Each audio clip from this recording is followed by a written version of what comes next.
Kat, do you have candy? I need to chew on something. Okay. We'll go ahead and call to order the meeting of the Sanford City Commission for Monday, January 12th, 2026, first meeting of the year. Happy New Year, everyone. We will start with our legislative prayer provided by Pastor Davison of Allen Chapel, followed by the Pledge of Allegiance. If you can, please stand. Let us pray.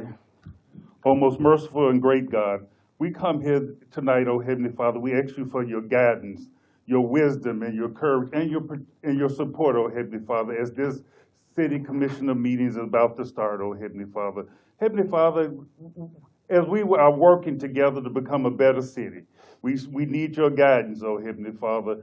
And Heavenly Father, because some decision that will be made tonight might affect some of this great city. And so we just ask you for your guidance. We thank you for the cooperation of the elected officials, the brothers and sisters in blue, the community agencies, and the citizen of this great city. And we just ask all of this in your son Jesus' name. Amen. Amen. I pledge allegiance To the flag of the United States of America and to the republic for which it stands, one nation, under God, indivisible, with liberty and justice for all. Thank you, Pastor. Thank you, Pastor.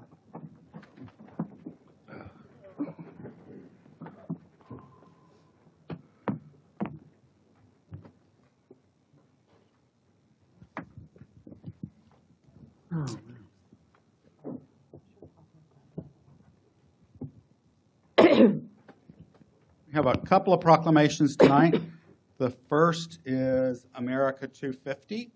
If I could have Deborah Bauer come up. She is the chair of the Seminole Cultural Arts Council and the chair of Seminole County's America 250 Committee.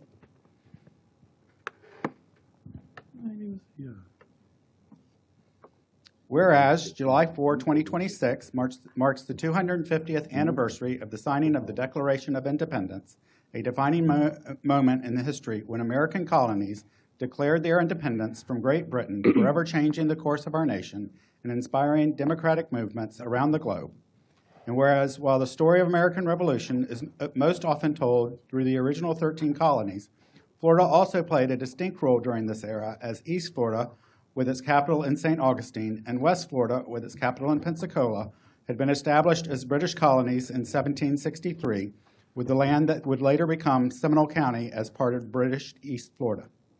And whereas following Britain's acquisition of Florida from Spain, the British Crown directed German surveyor and cartographer John William Gerard de Braun to survey East Florida and during his travels along the St. Johns River in the 1760s, he passed through what is now Seminole County, becoming among the earliest known Europeans to document this region. And whereas in 1765, DeBron produced one of the earliest surveyed maps of East Florida, representing the first known detailed mapping of portions of present-day Seminole County and providing important insight into the area's 18th century origins. And that map is hanging at the Seminole County History Center, is it not? A copy of it. Yes. And whereas during this period, the British Crown made large land grants to individuals, including Dr. William Stork, Sir Alexander Grant, John Beresford, Captain Samuel Barrington, Captain John Jervis, and William Henry Ricketts, around Lake Grant, Lake Beresford, and Upper Lake, which are now known as Lake Monroe, Lake Jessup, and Lake Harney. And these early land grants established some of the first surveyed land ownerships of what would become communities of Seminole County. And whereas America 250 provides a meaningful opportunity for communities to reflect on our shared history, honor the courage and sacrifice of those who helped secure our independence, and recommit ourselves to the enduring principles of freedom, democracy, and self-government. Now, therefore, I, Art Woodruff, by virtue of the authority vested in me as the mayor of the city of Sanford, Florida, do hereby recognize the significance of the United States semi-quincentennial and encourage our community to participate in educational, historical, and civic activities that honor our nation's 250-year journey and reaffirm our shared commitment to the ideals upon which America was founded. So I want to take this opportunity. Last June, I was named by the Seminole County Historical Commission, of which I'm a historical commissioner, the chair of the Seminole, what we call shorthand, because semi-quincentennial, if you say that too many times, you just will trip yourself up. So we've shorthanded it Seminole 250. And we gave all 7 municipalities, Seminole State College, Seminole County Public School Board, Orlando Sanford International Airport, and Seminole County itself, 10 days to get together to be in time to appoint someone for the first meeting. And I'm very, very thankful that Mr. Bonaparte, Mayor Woodruff, and the commissioners were so helpful in such short notice in appointing, believe it or not, our vice chair for that subcommittee is actually someone familiar to the city of Sanford. So if Lisa Holder could come down here and be acknowledged, because she was also the city of Sanford's representative for 4 months and worked very hard on this with us all, representing the citizens of Sanford.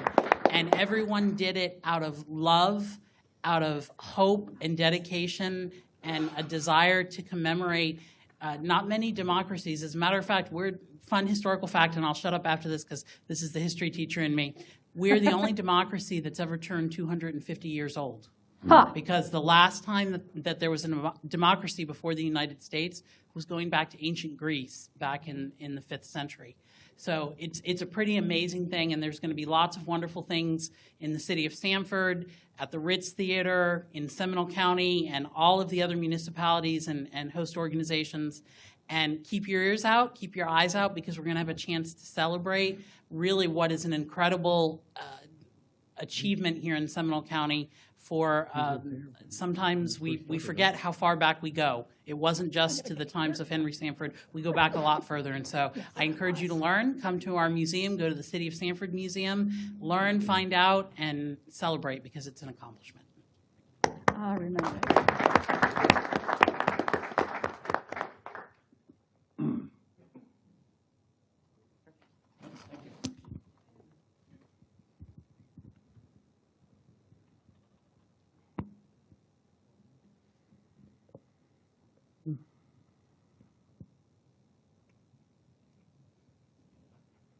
I could have Ms. Osborne come up as representing community relations.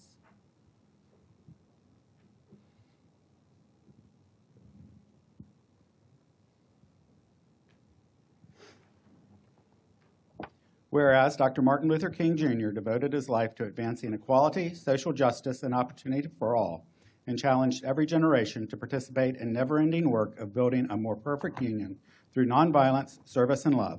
And whereas Dr. King believed deeply in the power of individual action, declaring in one of his final sermons, "Everybody can be great because anybody can serve. You only need a heart full of grace, a soul generated by love, and you can be that servant." And whereas after more than 15 years of national advocacy, Dr. King's birth date was recognized as a federal holiday with signing of legislation by President Ronald Reagan on November 2nd, 1983, with the first official observance held in 1986. And whereas in keeping with Dr. King's ideals, under the leadership of Mayor Betty Smith and Commissioner Robert Thomas, Sanford held its first Martin Luther King Jr. celebration in 1987, featuring an interdenominational religious observance, youth poster, essay, and oratorical contest, and a community luncheon, and under the leadership of Pastor Dr. Harry Rucker and the First Shiloh Missionary Baptist Church, expanded to include a parade and festival in Fort Mellon Park.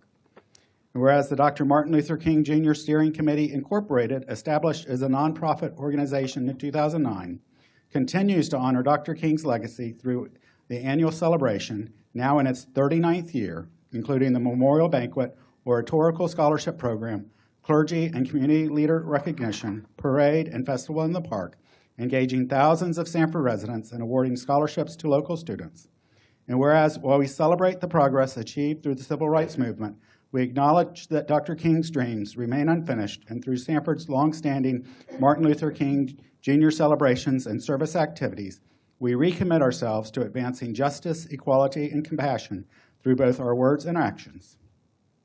Now, therefore, I, Art Woodruff, by the virtue of the authority vested in me as the mayor of the city of Sanford, Florida, do hereby proclaim January 19, 2026 as Martin Luther King Jr. Day, honoring the legacy, inspiring the future in the city of Sanford, and encourage all residents to honor Dr. King's legacy through service to others and active engagement in our community.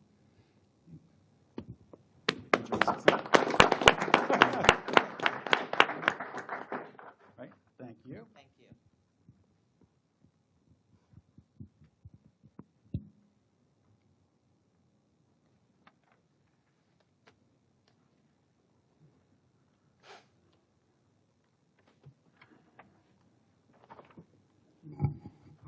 Regarding speaking before the City Commission, to facilitate public input, if you plan to speak on an item, please complete one of the yellow citizen input forms, which you will find at the back, and submit it and place it in the tray there. It'll be brought forward to us. The public will be given an opportunity to speak on any item before the City Commission during a regular meeting. Before the consent agenda is voted on, I will ask if anyone wants to speak on any of those items. During public hearings at each item, we'll ask if anyone wishes to speak before a motion is made. During regular items, if comments are not called for, please raise your hand to be recognized. There's a 3-minute time limit for each speaker on each item, except a person representing an organization and presenting its views during a quasi-judicial hearing. Citizen participation is after public hearings, and individuals may address the commission on any topic not on the agenda. There's a 5-minute limit for citizen comments. So that brings us to the minutes of December 8th, regular meeting and work session. One correction, Mayor. Okay. It's showing Commissioner Britton is absent on the December 8th. I was present. Usually if I'm late or if anyone else on the dais is late, it'll show arrived at, but it shows absent. Could we correct that to show present and then arrived at 11 p.m. versus it showing absent? Absolutely.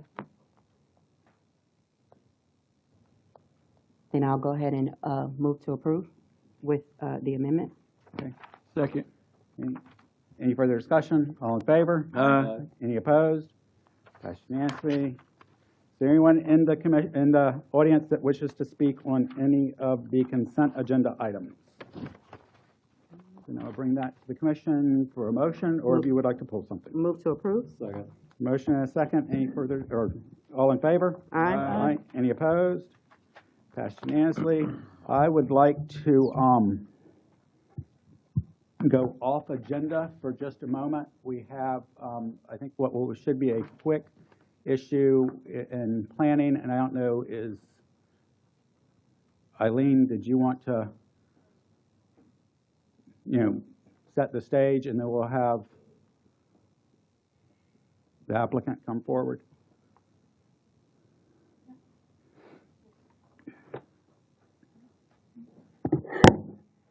Good evening.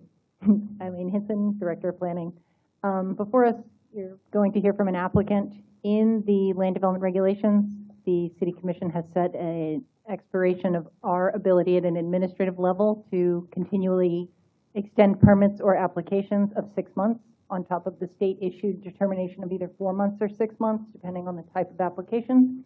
We have an applicant that's before us that would like to request an additional extension so they don't have to start back over in a period of time that they're really close to finishing. So not to have to start over, and I can't extend it any further with my administrative powers. So the applicant is going to request the City Commission waive the maximum expiration period that I have so that you can grant me the authority to give him a further extension. Abbas?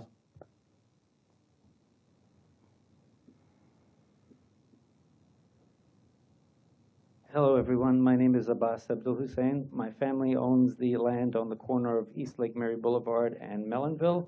3 years ago, you all approved a PD for there. You approved it because staff was supportive, the neighbors were behind it, and it was just good for the city. I've been working for the last 3 years to get that engineered and entitled, and it's been an education in the process that's involved to do that. With the county, with St. John's, and with the city.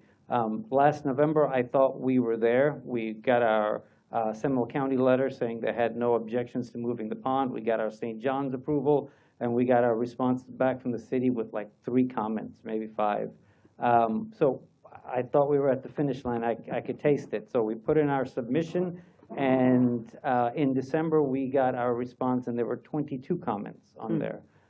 So we, obviously we were surprised, so we had a meeting with staff, and they were very gracious to have that meeting with us, and we found out that when we got the 3 comments, a full engineering review had not been conducted, so that was why we got 22 comments in the second thing. Instead of us figuring out where the miscommunication happened, I said, let's just solve the problem. Let's go through these 22 items and get them nipped in the bud. We did. We've got responses ready to go in on Friday. And I'm hoping this is the end of the line and we can get this done. Unfortunately, our application expires this week. So that means that not only will we not be at the finish line after all this time and money that my family has spent, we're going to be put back at the starting gate if we don't get this extension. And I've talked to Brady and the mayor all the time. We get calls all the time for residential, for talk to Brady all the time. We get calls all the time for residential and multifamily development in this area. But I promised the neighbors that we would do industrial because that would protect their lifestyle on the lake. Lance was especially adamant on that, and that's what I want to keep doing. I'm at the finish line. I just need help to get there. That's all. Thank you for your time today. Mr. Mayor, members of the commission, is it fair to say that staff supports this request? Staff supports the request. We would very much like to finish this project and get it over the finish line. And I would say it took over 20 years to get agreement on this development, and we would like to get it done. Right. When I first started here 27 years ago, they had just held public hearings on what could be on the property, like the first time of many that we're almost over the finish line. So, right. So I would appreciate it if we could have a motion to give staff the authority to extend the permit. Move to approve. Second. Any further discussion? No, sir. All in favor? Aye. Any opposed? Passed unanimously. Thank you very much. Thank you. Right, so then we will get back to the agenda. First public hearing and second reading of ordinance 4840.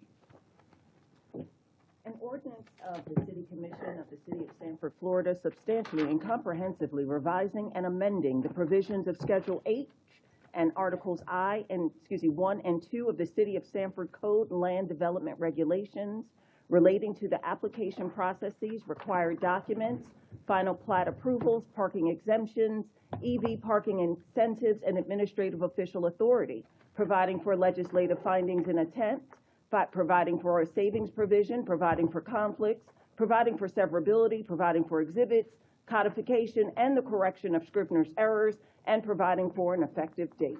Mr. Mayor, members of the City Commission, City staff recommend that the City Commission adopt ordinance number 4840 as delineated by the City Attorney. This is a public hearing. Anyone from the audience wish to speak to this item? No one else. close the public hearing. We had discussion about this at our last meeting.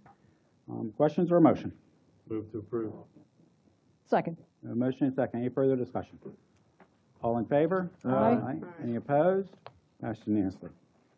Second reading of ordinance 4841.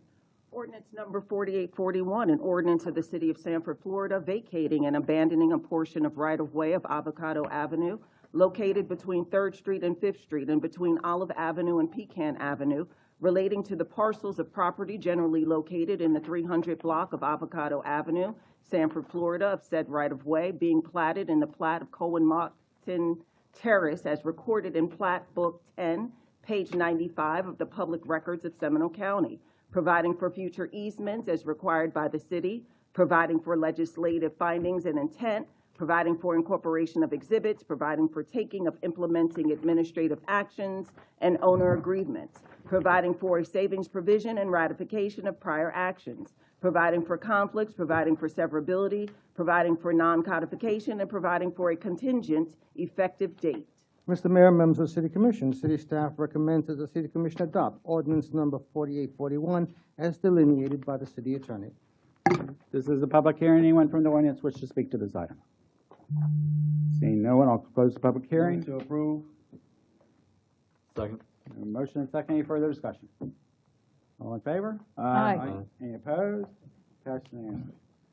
Second reading of ordinance 4842. As to ordinance number 4842, an ordinance of the City of Sanford, Florida, vacating and abandoning the plat of Castle Brewer Court, generally located between 8th Street and 10th Street, and between Mulberry Avenue and Olive Avenue, and between 10th Street and 11th Street, and between Jessamine Avenue and Oleander Avenue, as recorded in Plat Book 10, pages 17 and 18 of the Public Records of Seminole County, providing for future easements as required by the city, providing for legislative findings and intent, providing for incorporation of exhibits, providing for the taking of implementing administrative actions and owner agreements, providing for a savings provision and ratification of our actions, providing for conflicts, providing for severability, providing for non-codification, and providing for a contingent effective date.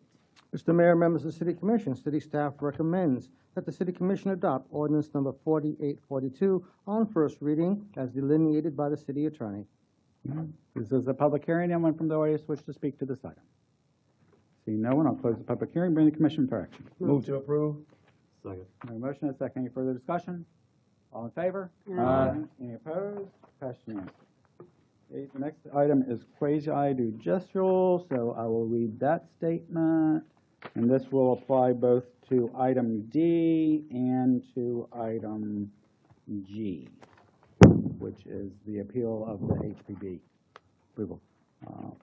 So in order to conserve time, I'll read this statement once. When an agenda item includes a quasi-judicial process, commissioners must disclose all ex parte communications, including the name of the communicator and the time, place, and substance of the communication. Written communications, commissioners' investigations, site visits, and receipt of expert opinions must also be disclosed and made a part of the record. Persons who have opinions contrary to those expressed in ex parte communication may refute or respond to the communication at the hearing when they make their presentation. In a quasi-judicial process, parties to the proceeding are generally the city and the applicant.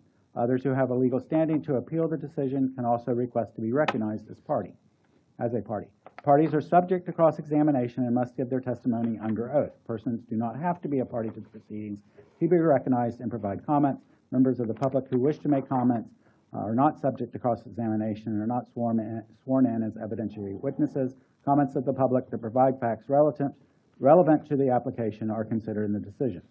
Qualifications of city staff are part of the agenda materials. All testimony and evidence provided to the City Commission must be competent, material, and substantial under Florida law. A guide to quasi-judicial hearing proceedings has been published on the city's website, and copies are available at the table at the back of the chambers. Okay, so if you are going to provide evidence on D, which is the exceptional use for 1109 French Avenue, if you would please stand, or if you will be providing evidence on the appeal of the HPB Board's denial for 101 East First Street, if you would please stand.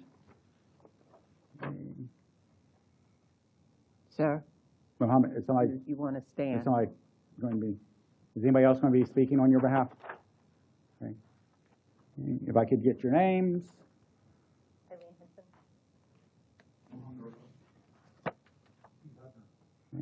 Do you swear or affirm that the testimony that you're about to give in the matters now at hearing will be the truth, the whole truth, and nothing but the truth, so help you God?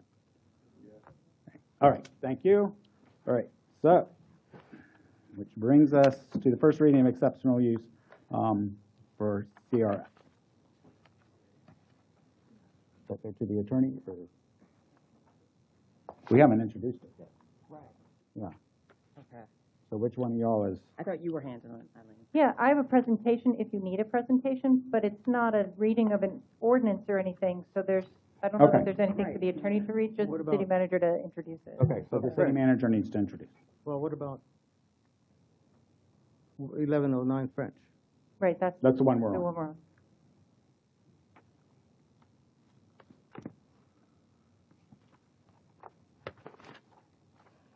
Mr. Mayor, members of the City Commission, on November the 6th, 2025, at its regularly scheduled meeting, the city's Planning and Zoning Commission voted to recommend that the City Commission approve an exceptional use for a commercial resource facility within the urban infill project at 1101 French Avenue, based on the request meeting standards for consideration of an exceptional use for a community resource facility. All right. Eileen, are you going to explain what exceptional use and CRF is for the public? Yes. Since we don't usually have these. Yeah, we usually don't have them, and then we definitely don't usually have them in one request. Okay. Okay, so before you is a request for an exceptional use for a community resource facility, to which they'll also be adding urban infill criteria to make a non-conforming property work as an infill. Okay, so some basic site information. The site's about half an acre. It's at 1109 French Avenue, and it's currently zoned and land use of general commercial. It is a vacant building at the moment. So in 2010, we had an urban infill conditional use, which was approved to allow a funeral home with specific conditions, but the funeral home was never constructed.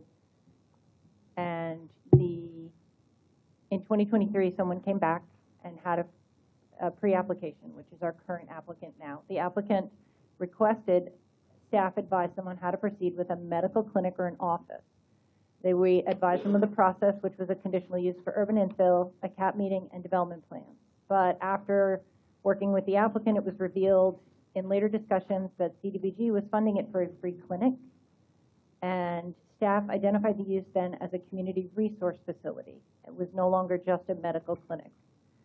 So a community resource facility is a public or private facility providing resources for the welfare of the community, including but not limited to substance abuse, mental health services, food, commodity distribution, meals for social service, community residential home, residential care facilities that serve persons under court order because of criminal activity or who are undergoing rehabilitation for substance abuse. This use excludes houses of worship when the house of worship is the principal use, but it requires both conditional use approval and approval by the City Commission. So because this is a private facility that's providing resources to the community, it falls within this definition. So early 2025, a pre-application meeting was then held. The applicant requested the second pre-app in order to proceed with the free clinic as defined as a CRF and not the medical office, which we originally reviewed it as. There were distance separation requirements and exceptional use approval now instead of just a medical office. The distance separation required a waiver from the City Commission because they didn't meet them. So at the July 14th, 2025 Commission meeting, the Commission approved the distance separation waiver, did not approve the CRF, only allowed the applicant to proceed with requesting the community resource facility at this location. So the applicant appropriately submitted an exceptional use application for a community resource facility with a request for urban infill flexibility as it is an existing non-conforming infill property. So there are several urban infill requests that the applicant has placed. They're in your packet, but basically it was some area and dimensional regulations from Schedule C regarding setbacks, It's an existing building. It was built in the 1925, and the structure is closer than it needs to be, so there's some setback requirements that are required. Schedule C also requires closer principal structure on the east and the north. It's laid out on the site plan, but basically it's because it's a non-conforming building and it's already there. So instead of getting into the details of every setback, it's really just an existing building. And then, that one. Okay, and then the bigger one is the buffer requirement. So there's a buffer requirement between commercial buildings and residential properties. There's also distance separations between community resource facilities and residential properties. So as part of this non-conforming property, the commission has waived the distance separations, but there also need deviations and waivers, well, variances from the buffers that are required between the commercial and the residential uses. As an existing building, it's a small property, doesn't meet those requirements. So as part of this request, that's what's noted on the site plan as meeting those deviations. So an exceptional use for a community resource facility has various criteria, and I'll simplify it to the best of my ability. So it's consistency with the comprehensive plan, consistency with strategic and redevelopment plans, development plan compliance, and then required separation distances, noise and soundproofing, parking and traffic circulation. So, and then public safety. Public safety and police protection, as well as compatibility with the area character. So, the City of Sanford's land development regulations require that the Planning and Zoning Commission, when considering on an urban infill flexibility, shall observe the specific standards, make findings whether the applicant meets the standards, and in granting the application, they can prescribe appropriate safeguards and conditions. Staff finds that the request generally meets the standards for consideration for urban infill flexibility, and the uses the ability to provide a public benefit and being compatible with existing uses in the surrounding area. The City of Sanford's land development regulations require that the Planning and Zoning Commission, in considering and acting upon an application for an exceptional use for a community resource facility, observe specific standards that are in your staff report, make findings as to whether the application meets those standards. In granting any application, the Planning and Zoning Commission recommends to the City Commission any reasonable and adequate stipulations or conditions that can be placed upon the property in order to ensure compatibility to properties in the neighborhood. So based upon the submittal, staff finds the request generally meets the standards for consideration of an exceptional use for a community resource facility.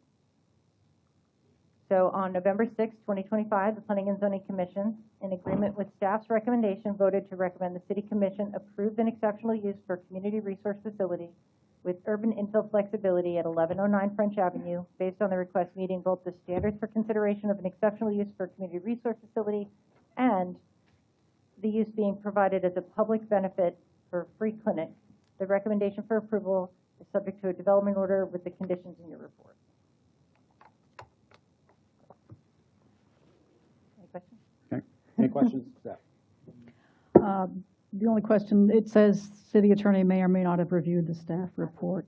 You have reviewed it. Yeah, in fact, I've been involved with it since from the I figured. CDBG phase. It's just standard language. We It's make just sure to standard leave it in there in the language. event anything I noticed the happens rest of the that- standard language, but this Yeah. one, I don't remember it saying may or may not have reviewed. Yeah, I Okay. just noticed that too. Like all of them are saying that, even a couple more. And I was like, when Yes, do they that usually was say that? originally established by Mr. Groot in the event something came before the Okay. commission and he had not seen it yet. So we Gotcha. just continue to carry it through. And I believe the applicant arrived late. Any, Yeah, I noticed that too. any questions of the applicant, of staff? Yeah, I mean, it doesn't change anything, but like, Eileen, how does, like, I think we talked about this before, but being that it's a building inside the plaza, how do you change setbacks when it's already a pre-existing building? You just don't. Right. Okay. That's why we have the urban infill flexibility available. Okay. It's a mix of the flexibility we're offering for the site layout, but also determining whether or not exercising that flexibility is the best for the use proposed. So if it's a really high intense use and it's a really small site, but there are neighbors nearby, it may not be the best site. Mm-hmm. So there are different elements that weigh into that flexibility and whether or not there's a public benefit to them being there. Thank you. Okay. Any other questions for staff? No. Okay. This is a public hearing. The applicant, do you want to say anything? Yep. Come on. I phrased that all wrong, so Swear. we can have the applicant come in. Yeah. Oh, this is Quasi Judicial. Good evening. Okay, so I have Sworn in. to swear you in. So, let me find, okay, so I just have to do the actual, Yes, okay, that's so raise actual. your hand and state your name. Yeah, Anwar Syed.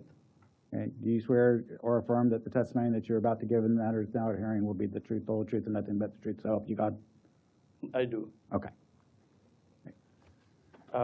First of all, thank you very much for, getting to this point on this.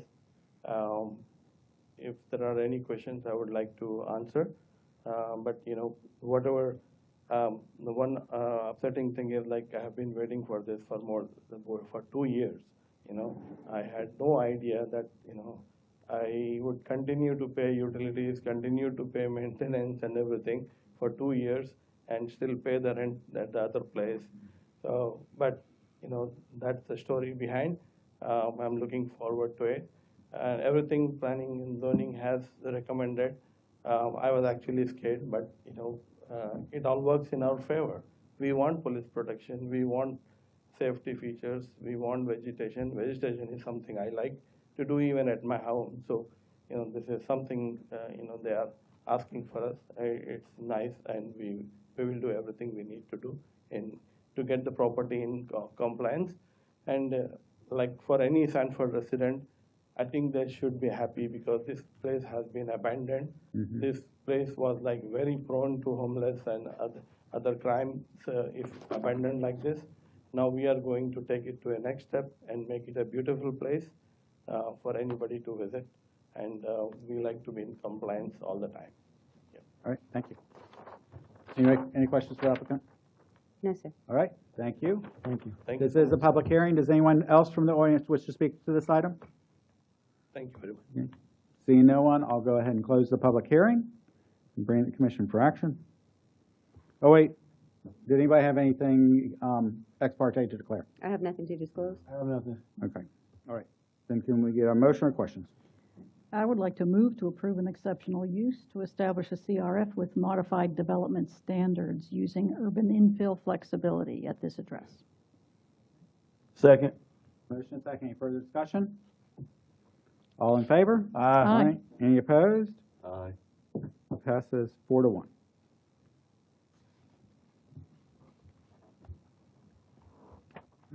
That brings us to approve or deny the development order for 1090 East First Street vested rights determination.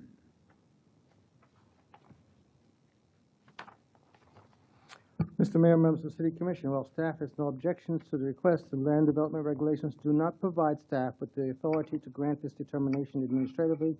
Accordingly, staff recommends the City Commission review the vested rights request and determine whether the applicant has demonstrated an entitlement for the continued use of the 3 recreational vehicles to be parked as transient lodging at 1090 East First Street based upon the information submitted. Okay?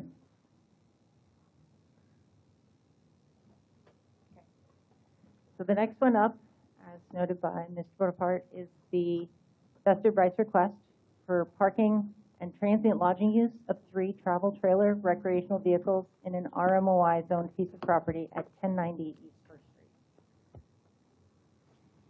So the property location, you can see on the map, is north side of East First Street. It's west of Mellonville Avenue. It's zoned multifamily residential, office institutional, and then it's waterfront downtown business district. The land development regulations, when it comes to travel trailers and RVs, are not allowed and not permitted in any zoning district as a primary use unless specifically permitted, and the only place we allow that is in mobile home parks or PD zonings that would allow something like that, but the SR2 zoning is the only one that allows that type of use. It's never allowed as an accessory building or an accessory dwelling unit, and also as unless otherwise approved by some other method. It's allowed only as temporary construction offices or shelters for permitted activities, and only within minimum site areas, separation distances, and access ways required for permitted travel trailer sites, as noted in the paragraph above. So the LDRs do not authorize travel trailers or RVs as permitted accessory or temporary uses on RMOI property. Staff has no administrative authority to approve the request. The LDRs provide no mechanism for staff to grant it, and the only available approval process is the vested rights. So the authority to grant these vested rights rests with the City Commission. And here's where the applicant is asserting their vested rights. So in 1989, the City Commission granted the first temporary RV approval, with 3 RVs allowed for 6 months from October to May. From 1989 to 1998, the City Commission continued approving temporary 6-month extensions annually. In 1998, the renewal authority was then delegated to the city manager, who delegated it to the Director of Planning. The Director of Planning continued issuing temporary approvals from 1998 through 2010, when in 2010 to 2024, the City Manager's Office started reissuing them directly, and the most recent renewal was issued in 2023, expiring 24. In February of 2025, the code updates formalized processes related to this type of request, as well as many others. The administrative ad hoc approvals were no longer a valid path. So in 2022, for some history, they got electrical service permits for the RVs, and then they got utility connections through the city sanitary sewer system, which were approved. They were installed, they were part of what they anticipated as a continued use on this property. So in September of 25, the applicant submitted their annual request. They sent it in as a zoning verification letter through our Citizen Serve system. In October, we denied said request after discussing with them what it was they needed and how to go about moving forward. The applicant then appropriately filed for a vested rights application based on the history that I just showed you.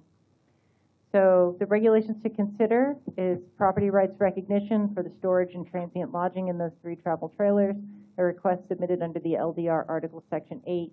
If approved, the City Commission may issue a special permit or development order.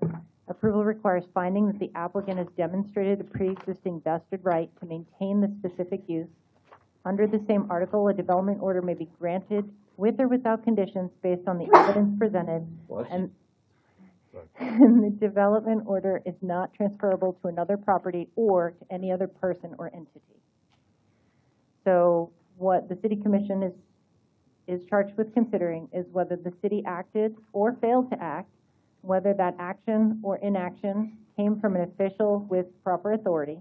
So the initiation started with the City Commission in the 80s. So whether the applicant relied on the city's actions or inaction, made a substantial good faith change in position, or incurred significant expenses. They did pull the appropriate permits, they did get the installation of the necessary utility services. So evidence of investment-backed expectations, money spent, obligations incurred, dates, commitments, whether the applicant performed legally permitted work or obtained permits and began improvements, whether denying the request could cause significant financial harm, contractual liability, or prevent a reasonable return on investment, and whether any vested right applies to all or any part of the property. Any other relevant information under state and federal law should also be taken into consideration. So the burden of proof from the applicant owned the property at the time and the regulation changed. The use was lawful because the commission approved it at that time. The applicant has continuously owned the property since the change. The comprehensive plan and LDRs have material adverse effects on the claimed right, meaning we established a process that no longer allows them opportunity to do what they were doing. The applicant made a substantial good faith investment, which they did, and applying for the current regulations would cause unreasonable financial harm or destroy the applicant's investment-backed expectations. So important limitations, certain costs are not to be counted. Unrelated professional services, normal business expenses, most taxes, those can't be considered in your deliberation. And then simply being in a particular zoning district does not create a vested right. So the core question is, would it be inequitable and unjust to deny the claimed right given the applicant's irreversible investment-backed expectations? So staff has no objection to the request. However, the LDRs do not give staff the authority to approve it. and staff recommends the City Commission review the vested rights application and determine whether the applicant has demonstrated an entitlement to continue using 3 recreational vehicles as transient lodging at 1090 East First Street. Oh, my. So let me add a little bit of context that I had to dig down to make sure I understood. Okay. It was New Tribe's mission that started this in 1989. Yes. Which became Ethnos, and Right. the current owner is basically the property management arm of that organization. So it's the same organization, just with name changes, and the same intent. Ownership entity. Intent of use, which is when they have volunteers come in to work with them, they have a place to stay. And the representatives of the applicant are here if y'all have questions. Commissioner Britton. I had seen that trailer for years, and so if it's supposed to be temporary housing, it's literally been out there since, well, I'm pretty sure they've had changes. It's seasonal. They come in, they have 3 hookups, and depending on who's staying, who's working, they bring their RVs in and they leave. But it's seasonal, and they come in for 6 months out of every year, and they work with Ethnos 360, and then when that expires, they ask for another renewal the following year, and they've been doing this since the 80s. So it is an expected approval that the city would have done, except that in 2025, last year, we changed the regulations to remove some of these ad hoc approvals that are happening throughout the city to make sure that there's consistency, transparency, and fairness in our approval process. So they're coming before you with the appropriate application, which is vested rights, based on the fact that since 1989, they've been doing the same thing. The only reason it's considered temporary is because it is an RV. It is not permanent, and it leaves 6 months at a time. Thank you for the clarification. Got it.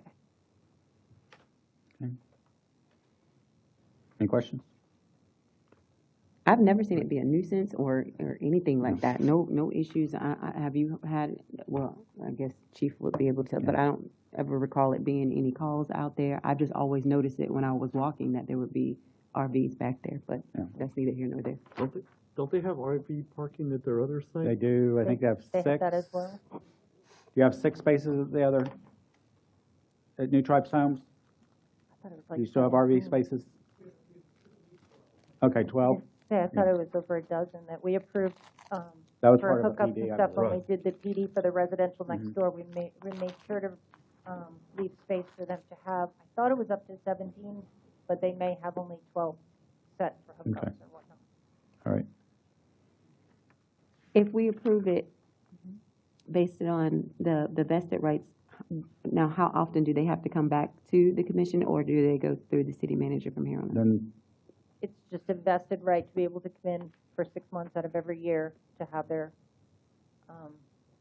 vehicles there. It depends on how you want to set up the approval development order, which I can work with the attorney to make sure, but you have to determine what their vested right is based on the financials that they put in to set up the meters, to set up any building permits, to set up utilities, and how long they've been getting this approval. So if it's 3 units that they're doing 6 months out of the year, if they had to rent an apartment, 3 apartments for 6 months at a set rate, I mean, these are investments that would cost them otherwise. Okay. But the development order will include, should you approve it, those parameters. Right. The number of RVs, the time of the year that they're, or the extended period that they're allowed to use that space for that purpose. Attorney Green, do we need to have that information tonight in order to? Well, I believe it's already been set forth. and Okay. Just if you approve it, unless you want to change that, Okay. then that would be the language that's included in the development order. Yes, ma'am. okay, let me get clarification on that. It's an RV can come for 6 months at a time, or the, 3, but, Okay. the 6 month is applied to them individually. And so an RV can be there for 6 months at a time, or the site can be used for 6 months out of the year. The way they've been receiving approvals is they come in just before winter, let's say October-ish, and November through May is when their RVs have been set up from everything that we can tell. So it's Okay. 6 months seasonal for the so-called colder months. Okay, So it's the site. okay, so the site can be used 6 months out of the year. All right, okay. Any other questions for staff? before I open the public hearing? Okay. What? I'll discuss it at another time. I have a question about the vested rights and how it applies to different properties and different circumstances. But I'm not gonna hold up this hearing right now.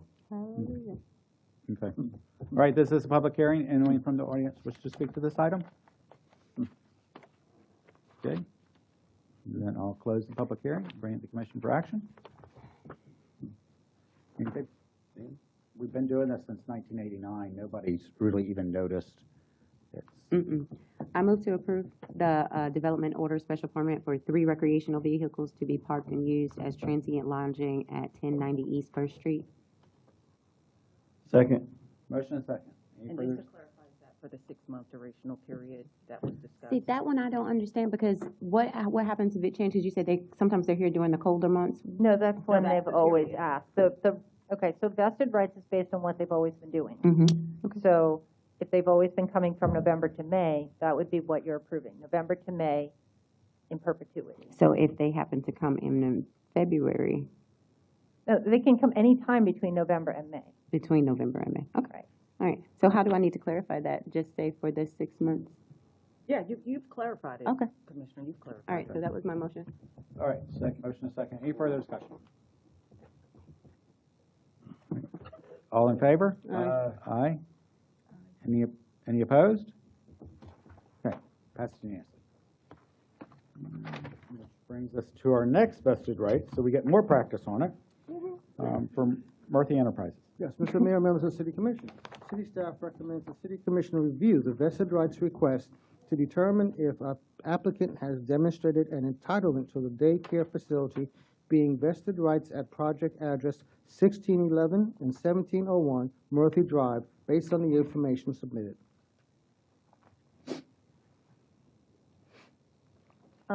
I do believe the applicant has a presentation as well. However, I believe that it's probably it's a little better to have from staff to hear what staff was able to put together before inviting Okay. the applicant, if you're okay with that. Mhm. Okay, so the next one before you is a vested rights request to reestablish a daycare facility in an MR2 zoning on Murphy Drive in the 1600 and 1700 block. So,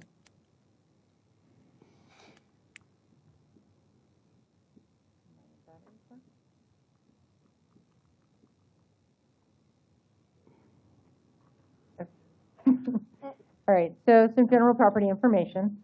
There's 2 parcels involved in this request. One's about 0.39 acre, the other one is 0.18. So the site has 2 existing buildings. One's about 4,500 square feet, one's just shy of 3,000, and it's a portable. The zoning is multifamily residential, and the future land use is MDR 15, which is a medium-density residential. The applicant is Murphy Enterprises. So I'll keep going until Chris fixes that. So the land development regulation says that the property is zoned MR2 with a future land use designation of MDR 15. So under Schedule B, a daycare facility serving 6 or more individuals is permitted in MR2 only as an accessory use to a residential complex or residential development. So a standalone daycare facility in an MR2 requires conditional use approval. So some history. The historical aerial imagery, which all of these pictures are larger and in your packet, but I kind of put some in here just to show on the slides that these are some of the pieces of information that the applicant was able to provide to us to show that this history is here.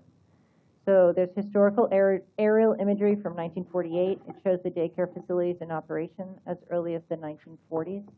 Additional evidence includes a 1967 class photograph, letters from the longtime neighbors, community leaders confirming the site's longstanding use as a daycare and early learning center. And the earliest recorded permits for non-residential use at 1611 Murphy date back to September 15th, 1959 and March of 1982, where they did the original kindergarten edition and daycare editions on this building. So, and yes, the little cards in the lower right are really, really, really old permit cards. So, all right, so we've got The applicant documentation indicates that the daycare was established prior to the adoption of the LDRs and functioned as legal non-conforming use until early 2020. The use lost its legal non-conforming status after operations ceased for more than 6 months. The applicant cites COVID-19 related executive orders as limiting the ability to continue or restart operations during that period. The applicant reports continued utility payments and property improvements during this closure. On June 24, 2025, the applicant met with staff to discuss reestablishing the daycare use, and staff advised the route to go was the conditional use approval. Following further discussion, staff identified that if the applicant chose, they could pursue a vested rights determination to seek the desired land use entitlement. The applicant subsequently submitted the vested rights application, and the applicant is requesting that the city acknowledge property rights allowing the continued use of the site as a daycare facility. So, regulations to consider. The property rights recognition for a pre-existing daycare in MR2. Requested submittal under Section 8 of Article 4. If approved, the City Commission may issue the special permit or development order. Approval requires finding that the applicant has demonstrated a pre-existing vested right to maintain the specific use or level of development. Under Article 4, Section 8B, a development order may be granted with or without conditions based on the evidence presented, and the development order is not transferable to another property or person or entity. So what the City Commission must consider in this is whether the city acted or failed to act, whether the applicant relied on the city's action or inaction and made a substantial good faith change in position or incurred significant expenses, evidence of investment-backed expectations, whether the applicant performed legally permitted work or obtained permits, whether denying this request would cause significant financial harm, contractual liability, or prevent reasonable return on investment, whether any vested right applies to all or any part of the property, and any other relevant information under state or federal law. So the burden of proof, ownership at the time of change. The applicant owned and legally operated the property when the regulation changed, and the use was permitted by default at that time. So because it was the 1950s, regulations were a little different than they are today, obviously. So the applicant has owned the property continuously since the regulation changed. Current comprehensive plan or LDR materials and adversely affect the claimed right. So material adverse effect appears to exist. Investment-backed change in position. The applicant made a substantial good faith investment-backed change based on a city action or omission. So they continued to operate a daycare. We issued permits. They incurred expense. They've continued to operate. Would there be financial harm or loss of expectation? Applying the current regulations would cause unreasonable financial harm or destroy the applicant's investment-backed expectations. So this is what the applicant has submitted as their proof. So important limitations, that certain costs cannot be counted, and simply being in a particular zoning does not create a vested right. As with our first vested rights this evening, would it be inequitable and unjust to deny the claimed right given the applicant's irreversible investment-backed expectations? So that's the question before the commission. So staff does not object to the request. However, the LDRs do not give staff the authority to approve it, as the non-conforming business has been out of operation for over 6 months. So if you note from the history, it's actually been close to 5 or 6 years, because they stopped operating during COVID, and I believe that they'll be able to explain to you some of the history, and there is some history in your staff report regarding what they've noted as extenuating circumstances preventing them from reopening. But because it has been such an extended period of time, staff has no ability to reconsider this use under normal permitted staff authority. So staff recommends the City Commission review the request, determine if the applicant has demonstrated an entitlement, and take an action based on what's before you. So. Okay.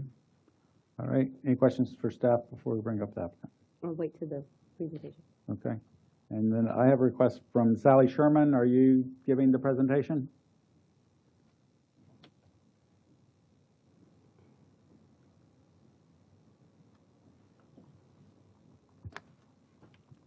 Good evening, Sally Sherman, representing the applicant, the Murphy family.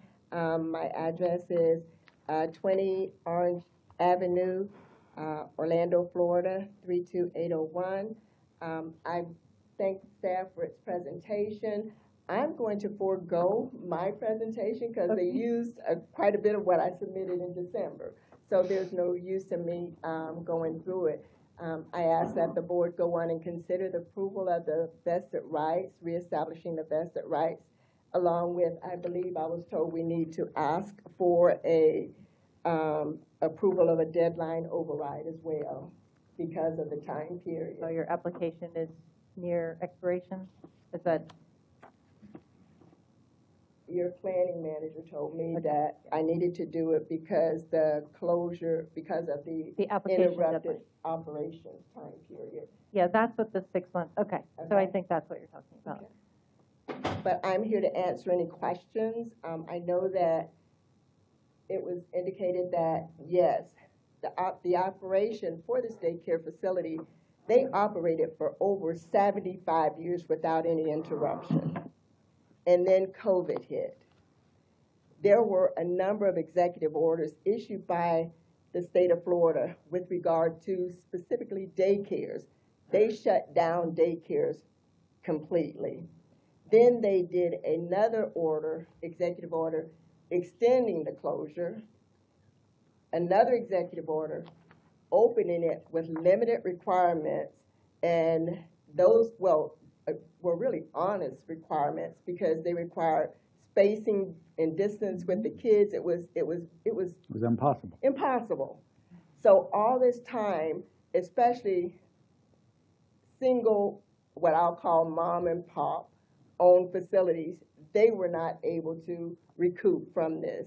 And the Murphys have been working with the city since, I would say, 2020 to get this daycare back up and running and approved. And I was asked to come in and provide some assistance and has worked with staff, and we brought it to fruition to come to you tonight to ask for your approval.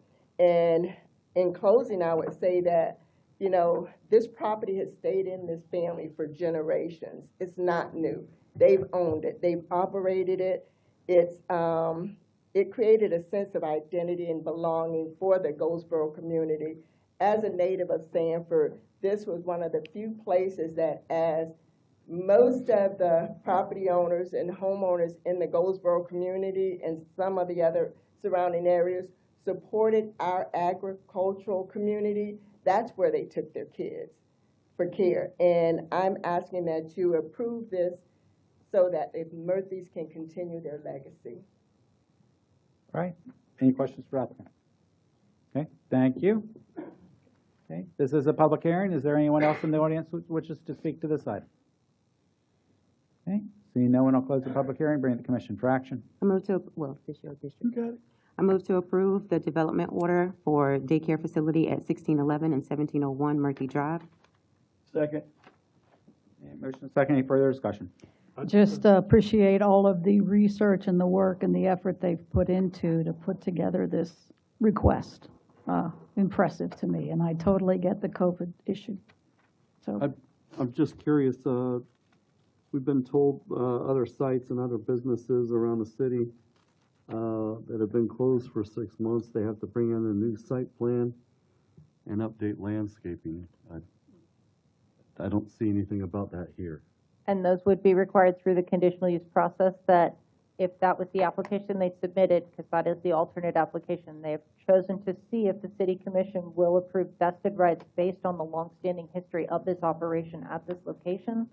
If the city chooses to, if the commission chooses to deny the vested rights for any reason, and determine that they have not proven that they have a vested right, or that based on the duration of closure, whatever the case may be, then they have the opportunity to go back through conditional use to reestablish the use, and that's when all of those elements would be triggered. Okay.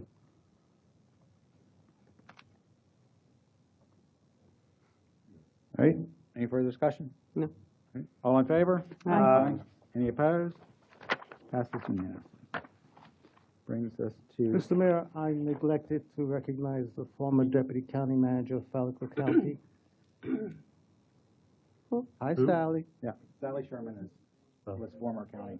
Oh, Hello. Sally and I worked together years ago to bring together a program for Seminole County, a youth build program.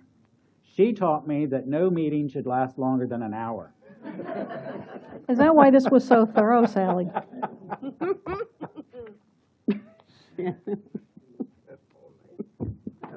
Okay, so consider the appeal of the Historic Preservation Board denial. This is quasi-judicial, so we need to see if anybody has anything to declare. I have nothing new to declare, Mayor. Anybody else? Nothing here. I have nothing new. Okay. Mr. Right, Bonaparte? yes, Mr. Mayor, members of the City Commission, given the outstanding building permit deficiencies outlined in the report and the likelihood that any modifications to the structural plans will require resubmittal and redesign on the current building code, staff finds that the incremental revisions are no longer sufficient to evaluate the project and recommend denial of the appeal, and that the City Commission uphold the Historic Preservation Board's denial development order for the certificate of appropriateness. Okay, so Ms. Schofield and I are here to present a continued version of the PowerPoint. So we've removed most of everything that was in the original PowerPoint. If you need to go back to it, we can pull it. But at this point, we're presenting to you what has happened since the last commission meeting, changes, modifications, and what is before you now. So the appeal of the Historic Preservation Board action, denial of a certificate of appropriateness at 101 East First Street. It was presented to the City Commission at November 10th meeting last year, and then the applicant requested a continuation to this meeting to try to work with staff to put together a new package. So the project information and the site location remain the same. It's a very prominent building, corner of First and Park, and the overview, it's 101 East First Street. Its owner is Ocean View, Sanford Condo Association, and Big Bubba Investments. The applicant is Stephen Hebner. He's from Formworks Architecture. The request is to appeal the denial of the HPB's certificate of appropriateness. And then the action that's to be taken today is to either uphold or overturn the denial. And the project overview is the proposed alterations and new construction to add a stair tower and elevator to an existing historic building.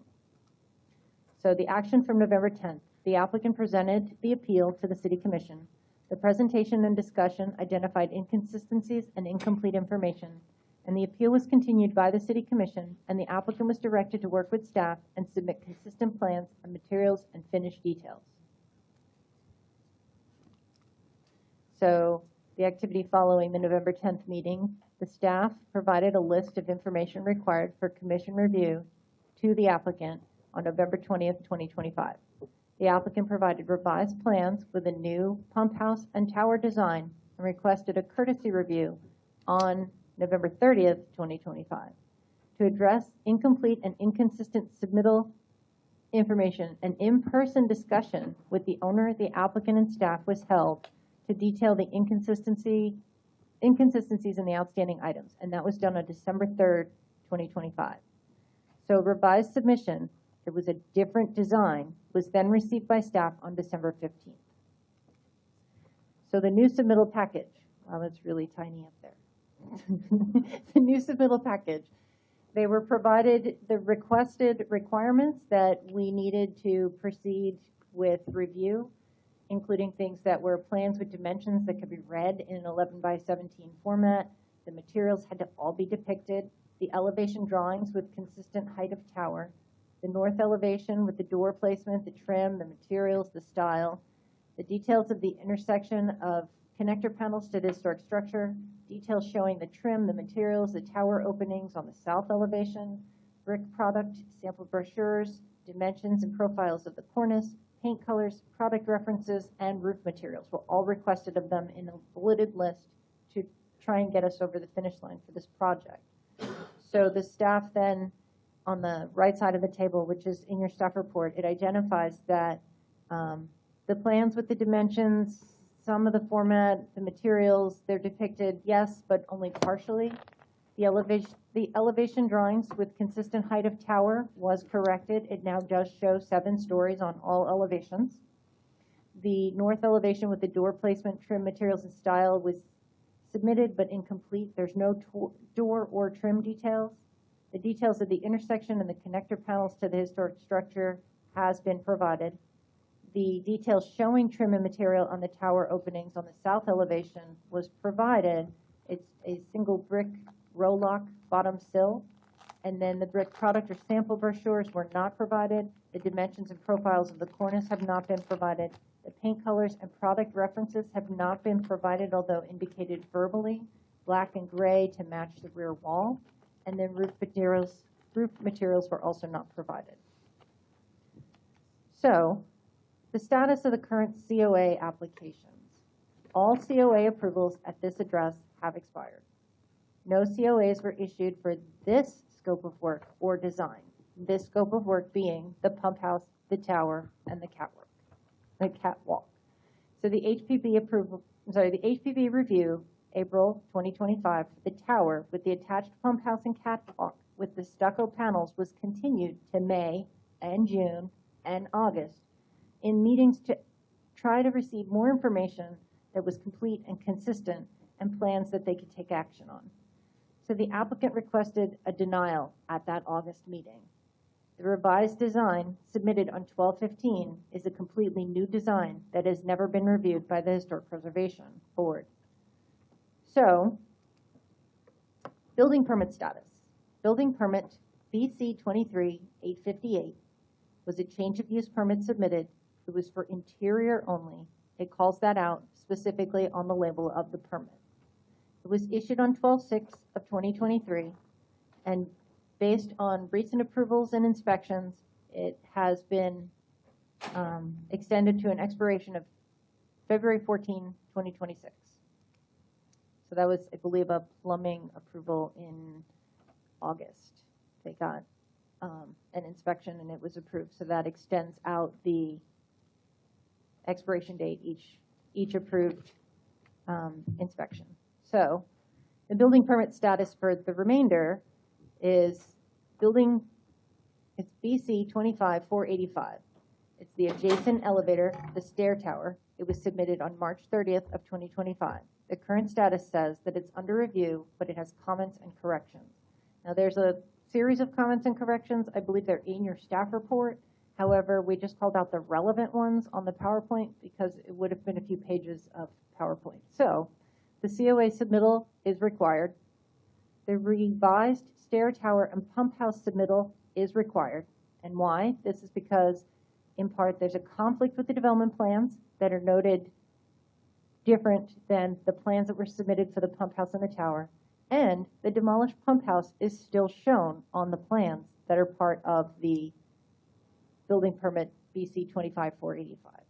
Then the revised structural plans for outside stairs and catwalks resubmittal are also required. Fire code identified a requirement for new outside stairs of more than 36 feet above the finished grade have to have a minimum 4-foot high opaque visual obstruction that's not depicted in their current plans, which shows a 42-inch guard. So the building official notes that it is a private provider audit review, but the comments from all other city departments must be answered. If the comments require revisions of the plans for the stair tower, the plans will be required to be updated to current code. So all revisions will first be reviewed by the private provider. For revisions, the stair tower shall be a separate set of plans from the apartment renovations. Due to the height of the stair tower, a threshold plan is required. And the Florida statute was called out as to identify what makes that a requirement. So, in your packet, as well as on the screen, we have a series of different elevations. I'm going to kind of go through the elevations, and then I assume there'll be questions later, which I will hand it over to my esteemed colleague, Ms. Schofield, to answer your questions about the historic preservation elements from Schedule S. But this is the revised plans that were received on 12/15/2025. And then Are those not what's in our packet? These are what are in your packet. These are not what's in your packet? Is Yeah. the color just off? Or? No, they on the other, like, we got ones that have yellow too. Oh, okay, I found them. Okay. Okay. I've been staring at the wrong plans, trying to figure things out. Okay, so as you, generally you can see, there's the proposed west side elevation on this slide has the proposed west side elevation. So it's 1 through 7. It is a 7-story tall stucco tower. The south elevation has some openings, no real details as to surround some of the openings, no call outs, no additional details, I guess. So each of these sheets you can see, the elevations just kind of call out what you're seeing before you. It's what's going to be before you is determining whether or not this is compatible with the existing architectural structure. So Schedule S was reassessed. Oh, I'm moving this. Okay, so Schedule S applied to the 1215 revision. So S22, a property shall be used for its historic purpose or be placed in new use that requires minimal change to the defining characters of the building and its site and environment. So the residential conversion requires life safety upgrades, but design should minimize visual impact.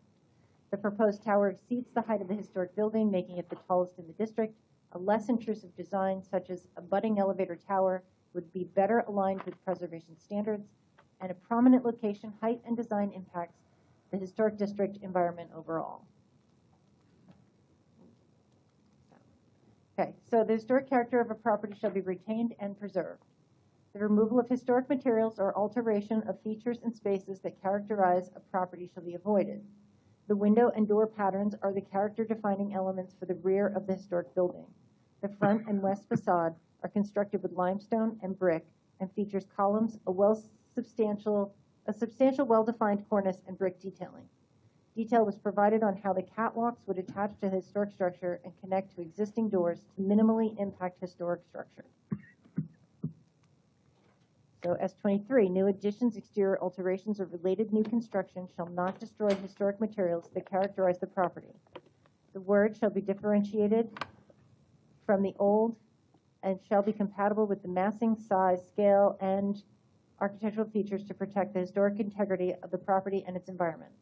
So clearly differentiated from the historic building, the tower lacks material changes, relief, ornamentation, and pedestrian level details. The brick roll-lock under the south elevation openings is the only ornamentation on the 7-story stucco structure.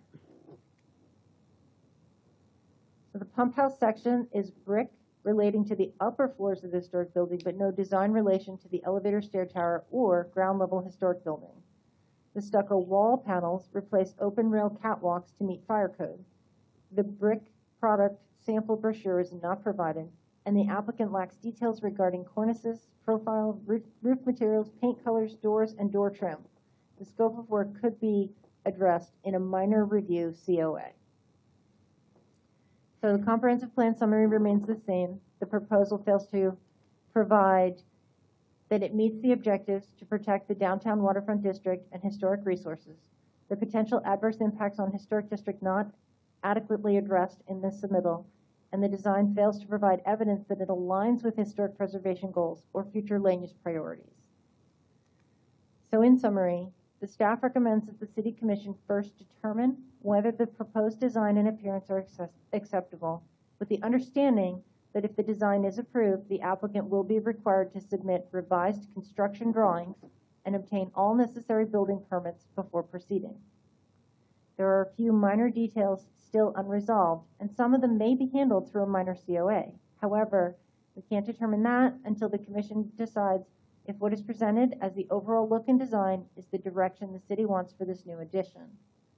So, the City Commission must decide whether to overturn the denial and approve the plans with conditions, including how any minor COA items should be handled, or uphold the denial development order, which would require the applicant to submit a full architectural plan set for a new certificate of appropriateness, review, and building permit processing.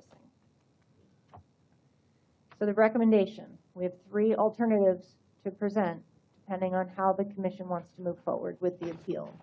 So alternative 1 is to uphold the HPB denial, Staff's recommendation. So significant building permit deficiencies remain unresolved. Structural changes will require full resubmittal under current building code. The applicant has not provided complete or fully coordinated plans, and staff cannot evaluate Schedule S compliance or historic district compatibility as presented. So the second is to continue the appeal, which was the action taken at the last commission meeting. The commission may choose to allow the applicant another opportunity. The applicant must submit a complete coordinated resubmittal, and submittal must include full architectural drawings required for a building permit, renderings that match the construction plans, sufficient details for Schedule S and preservation review, and then resolution of inconsistencies and missing specifications. The third alternative is to overturn the denial and approve with conditions. So if the commission chooses to overturn the HPB denial, they would approve the overall design concept, establishing the aesthetic direction that staff should take. Direct staff to complete the remaining minor items through a minor COA review. The applicant must provide the required detailing, material specifications, corrected drawings, and needed for staff to complete those minor reviews. And then any architectural changes beyond the minor COA scope would still require additional plans, submittals, or permits. So if the commission chooses this option, staff recommends establishing a clear deadline for the applicant to submit the required detailed drawings and materials.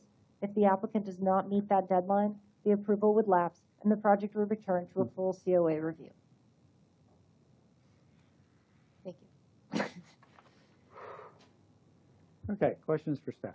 Can you put the recommendations back on the screen just so we can Yeah. Do you want alternative 1, 2, or 3 by itself? put 1 and 2 up so we can just kind of look at that for a bit? Okay. Yeah, I assume that through, you're probably going to end up on the elevations, so that's where we're going to get back to. Okay, so in your alternative 2, where you ask for the full architectural drawings required for the building permit, doesn't it make sense to wait until there's a C of A approval so they know what they have to draw? No, this, go ahead. I'll let you. Yes, the answer is yes to that. But I think And that's the normal process, right? You get Right. your, what it's going to look like, and then you go do your drawings. right. Okay. But when we should have a full concept of what that is. For instance, the entire back of the building has never been depicted in these plans. The what? The entire rear of the building, we just see a portion of it, and what's beyond the tower is never depicted. So a more complete set of at least concepts would be required.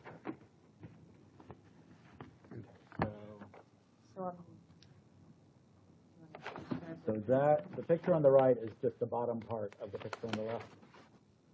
Right, With- just a detail of the lower. And the yellow brick part is just the pump house? It's just the pump house, the 3 sides of the pump house. So there's not any actual brick on the tower, it's just on the pump No. house that's in front of the tower? The only other brick is kind of like a sill, a roll-lock sill of brick at each of the openings on the upper stories. But that would be a very minimal design Is that, feature. The back of the existing building doesn't have any brick though, right? No, is that the sill you're talking about? yes. Okay. So those openings on the south elevation are the only design elements that's breaking up this 7-story structure. The most prominent side on Park Avenue, there's nothing at all other than a stucco tower, and the same is true on the east side. So they haven't presented any horizontal elements to break up that massing, any change of materials. This is different from what you saw before, where there was a material for the pump house that related to the first floor of the building, and then that was extended a couple stories up on the tower, at least on the one side, but all that has now been removed from the design. And Julie, or I don't know, Arlene, just so I'm correct, you're saying the new information that we receive, HPB has not received this. No, this is a design that's was never presented to them.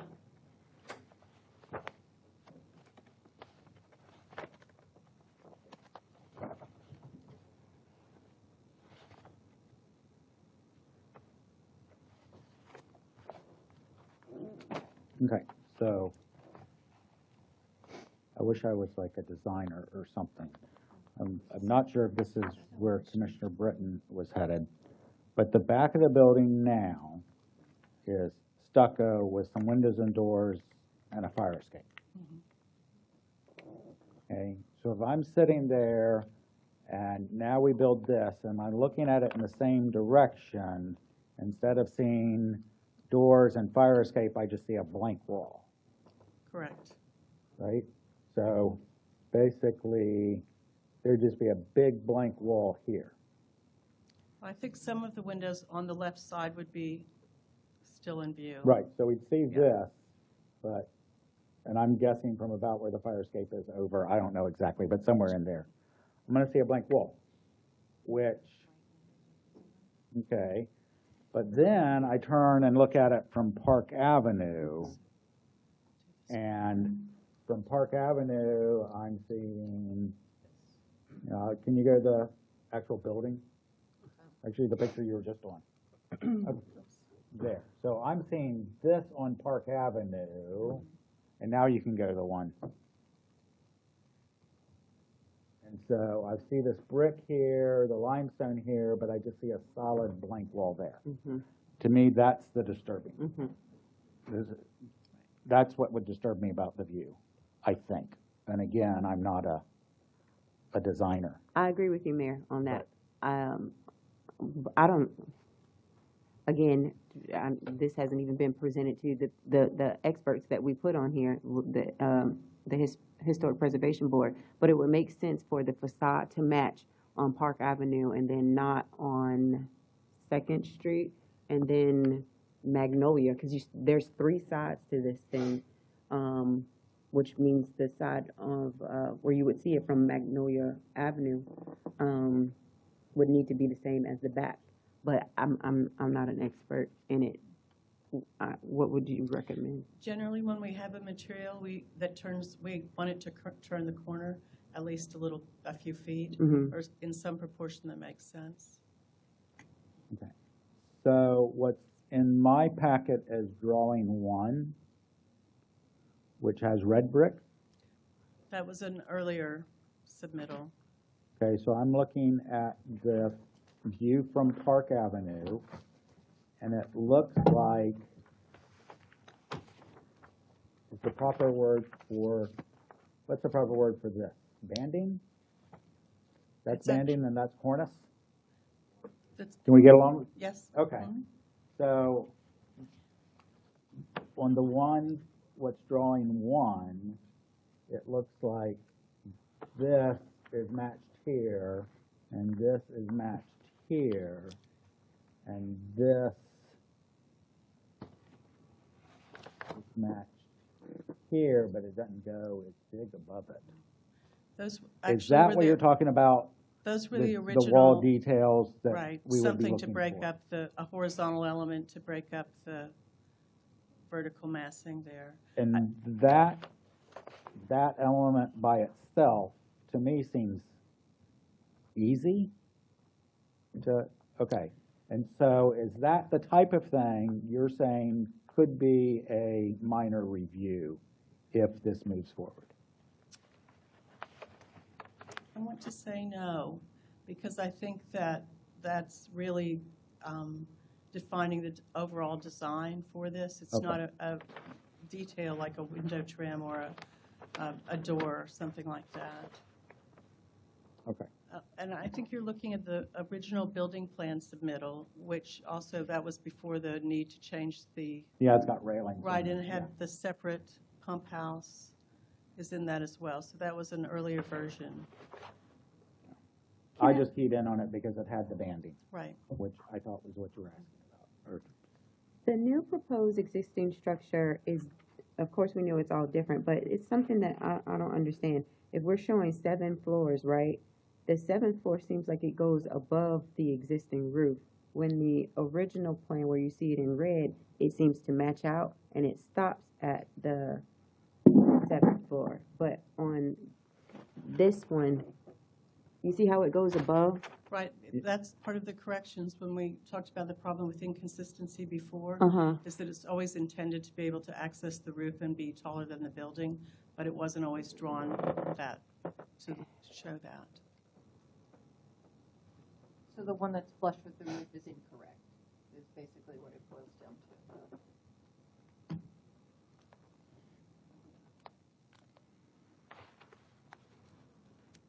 Since I'm not an architect or an engineer either, I have kind of a higher question of, have you been asked for certain things more than once or twice or three times, and why are we still where we are now? And what concerns me is, as much as I want this to go forward, is this going to be a continuous problem throughout the process? Or just failing? I want to get this done right, but I don't know, it feels like somebody's bitten off more than he can chew, or he's not getting the right help. I don't know there's much we can do about that, but this just makes me nervous.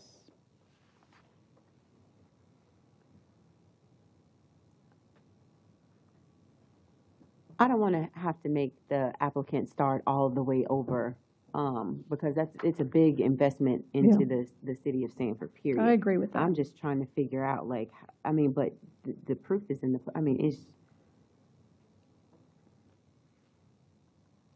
Could we go back one more time to the recommendations for the commission? Sorry. It makes sense what you were saying about the revised submittal package and what it needs. And if these things are doable,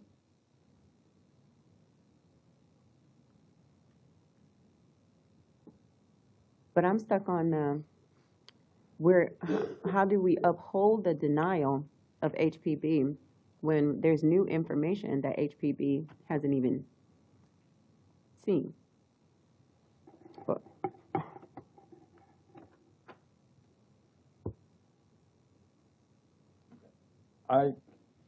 I would prefer not to do denial. You know, the project has been started. We are where we are. So I would like to do what is possible to move it forward. My problem is, again, we're sitting here trying to be HPB and saying, oh, we should have this kind of band here, but I don't know what it would really look like, or how you would actually do it, or what it would look right, but somebody might. But I'm also concerned with asking for full, back to, maybe I just don't understand, going back and saying we want a full set of architectural drawings before we have an agreement on what's going to be drawn. So I'm still stuck on that. Well, I think they could be conceptual, but it really isn't that much complicated of a building. So you just want their architecture. so why are we struggling with getting what we're asking for? Okay. So, all right, so you want architectural drawing of the tower. Yes. That's the only one we're actually talking about. Well, and, you know, the pump house the is interior, attached to okay. it. We're not concerned about the interior. Because the interior is already permitted. Okay. So your detailed But there is submittal also- package. There's a procedural issue here. And the procedural, let me step back for a moment, because at the last meeting, I was charged with assisting and serving as a liaison in this to get us to the finish line. And so I just want to give a background as to how that went. Yes, please. So I made myself available to have a meeting to address these issues. The owner decided he did not want his attorney to be present, or that he wanted the meeting scheduled at a time when his attorney was not available, I guess to push this forward. So that took me out of the picture. So my last conversation with his attorney is that she's no longer representing the applicant. I would just suggest to the dais that there have been a multitude of opportunities, whether you call them architectural drawings or not, to get a concept of what this project is going to be. I don't know if there's issues with the elevator, like does the elevator go to the 7th floor? Does it?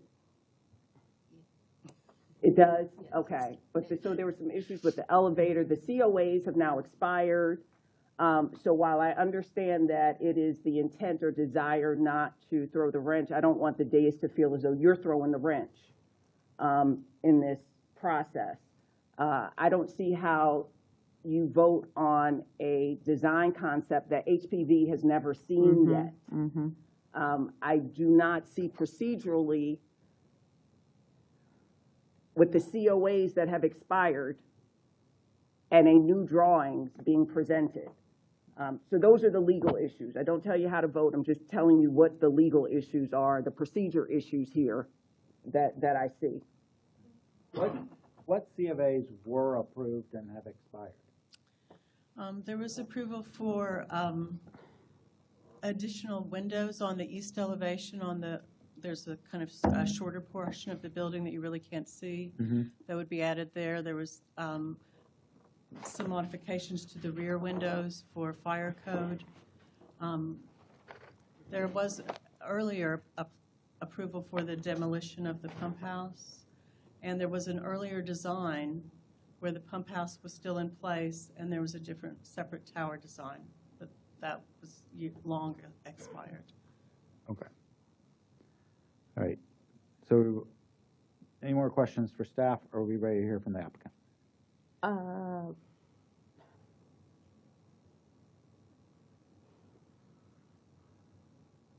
Go ahead. I had a question on one of the slides, but I don't remember what slide it was, but it was saying that staff did not review or could not review or make a recommendation on Schedule S, and I didn't understand what that meant.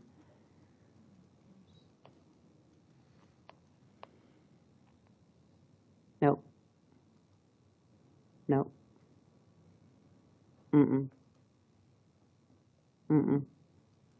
I think it may have been on one of the recommendations, but it was saying staff cannot evaluate Schedule S compliance or historic district compatibility. I didn't understand that. Why can't staff evaluate Schedule S?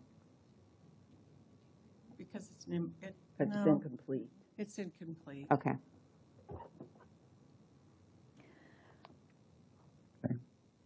Staff, given where we are and your recommendation that we continue this with a submittal package, including everything you've detailed here, how are you feeling confidence-wise that these are all doable, just from your perspective? Well, this last submittal was more complete than others that we had, but the recurring issue is when it might be more complete in another way with the design changes. I would prefer a complete package to come back to HPB, which is they were willing and wanted to continue to work with the applicant and would have done so, but the applicant, requested that it be denied. Yeah, I just don't, I'm trying to get the feeling of, will we get a complete package after all of this? Or is it going to be, this is almost right, but we have to continue it again, and another meeting goes by, and there's something else missing? Wait, the applicant, I think we talked about this the last time. I'm so sorry. Go ahead. I did not. You go right ahead. I was done. The applicant wants the commission to deny or wanted HPB to deny? Wanted HPB to deny. So that they could come to the commission? Yes. Yeah, he asked for them to deny it. Yes.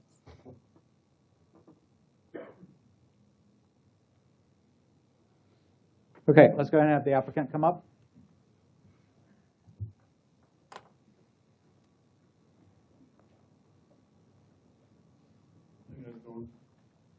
Very well. My name is Steve Hutner. All right, so a few things that I noticed. So they, planning zoning, we ran in Schedule S. The tower is 7-story high, and Schedule S says like the highest is 4 stories. We all know that the building is 6 stories, and we were approved for some sort of a concept on the roof. They allowed the, the approval for this because this is something that was built over 100 years ago as a 6-story building. So for them to bring this, it just shows you that they're not really like trying to help Wait. with any of this. Who's they and what are they bringing? The planning and zoning, when they said that we're not compliant with Schedule S, and Schedule S says that the highest of any building you build in downtown Sanford is only 4 stories high, and this is 6 or 7. So you're bringing something negative that we're not complying, but everybody knows that the building is 6 Okay, stories high. and we're here discussing a 7-story tower. Yes, yes. Okay. So we sat down, we had a great meeting, we thought. We actually were approved 3.5 years ago on this exact stucco that you see. And the pump house was not demolished at the time. So when we sat down with Eileen and Aaron and Julie a few weeks ago, we said, like, let's just make it simple. Let's just do the pump house, bring it back to the way it was. It was the brick that matches the brick of the building.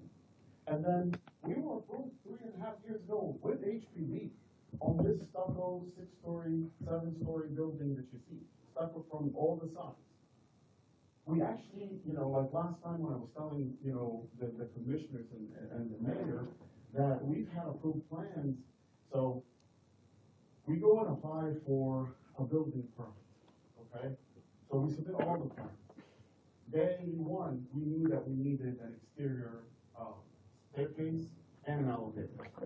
So we submitted those plans. We were under the building department for probably 19 months.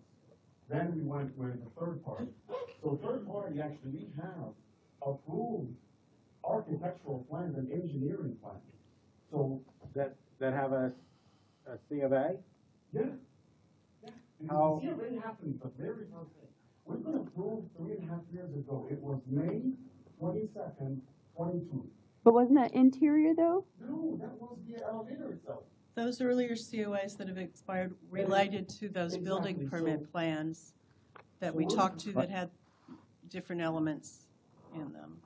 The only element is that the pump house was demolished and then we're building it back again. That's the only element. If it got pushed a little to the left, a little to the right, it is still a pump house.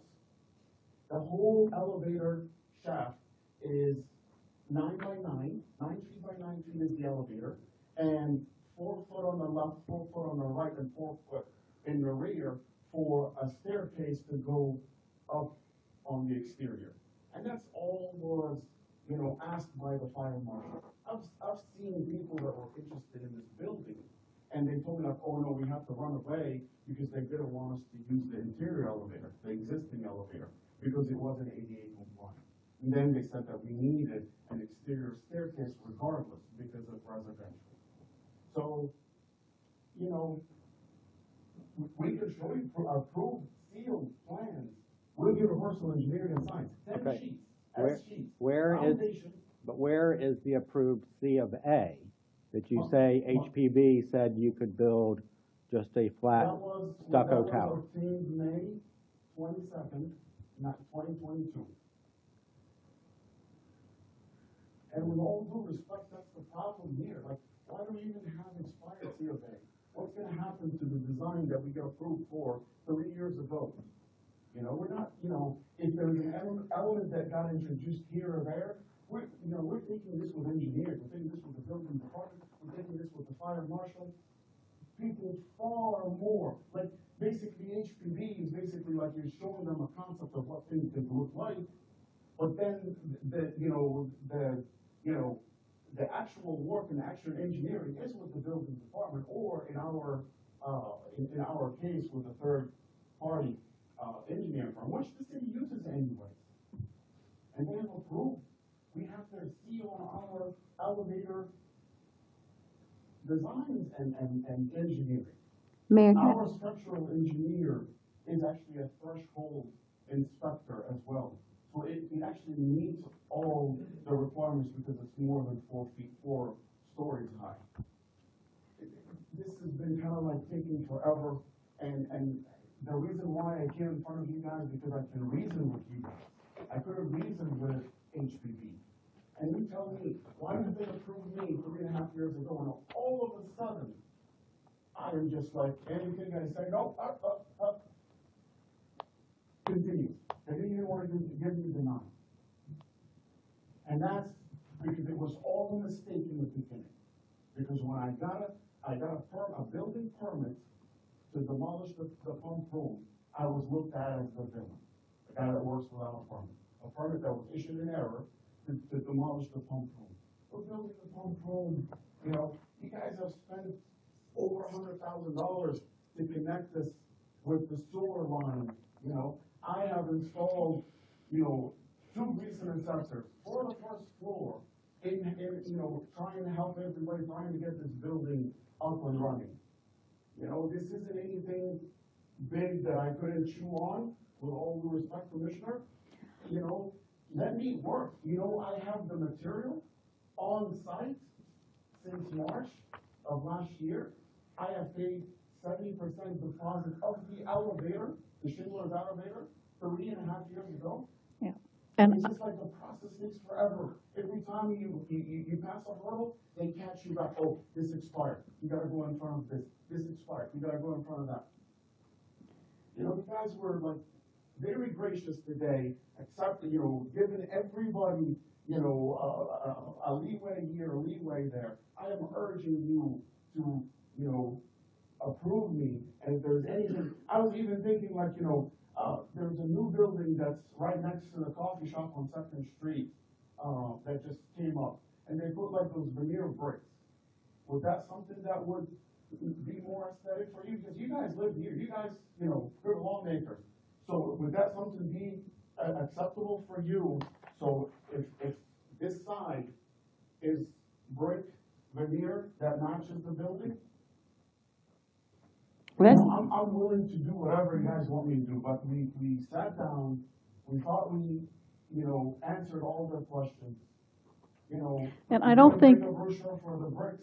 yeah, I don't question what you have done. I appreciate everything you've done and all the work you've put into it. And again, I'm not the engineer here, but I look at what our experts say we still need from you, and that's my concern is there an issue with providing full architectural plans, elevations, accurate, consistently scaled drawings, material specifications and finish schedules, door, window, and trim details, roof material and cornice profile, renderings that accurately reflect the proposed construction. And that's just one section here. So what's the issue with doing that? And why haven't you done that already? We've sat down with them and we figured out there was a couple of inconsistencies and we reflected all that.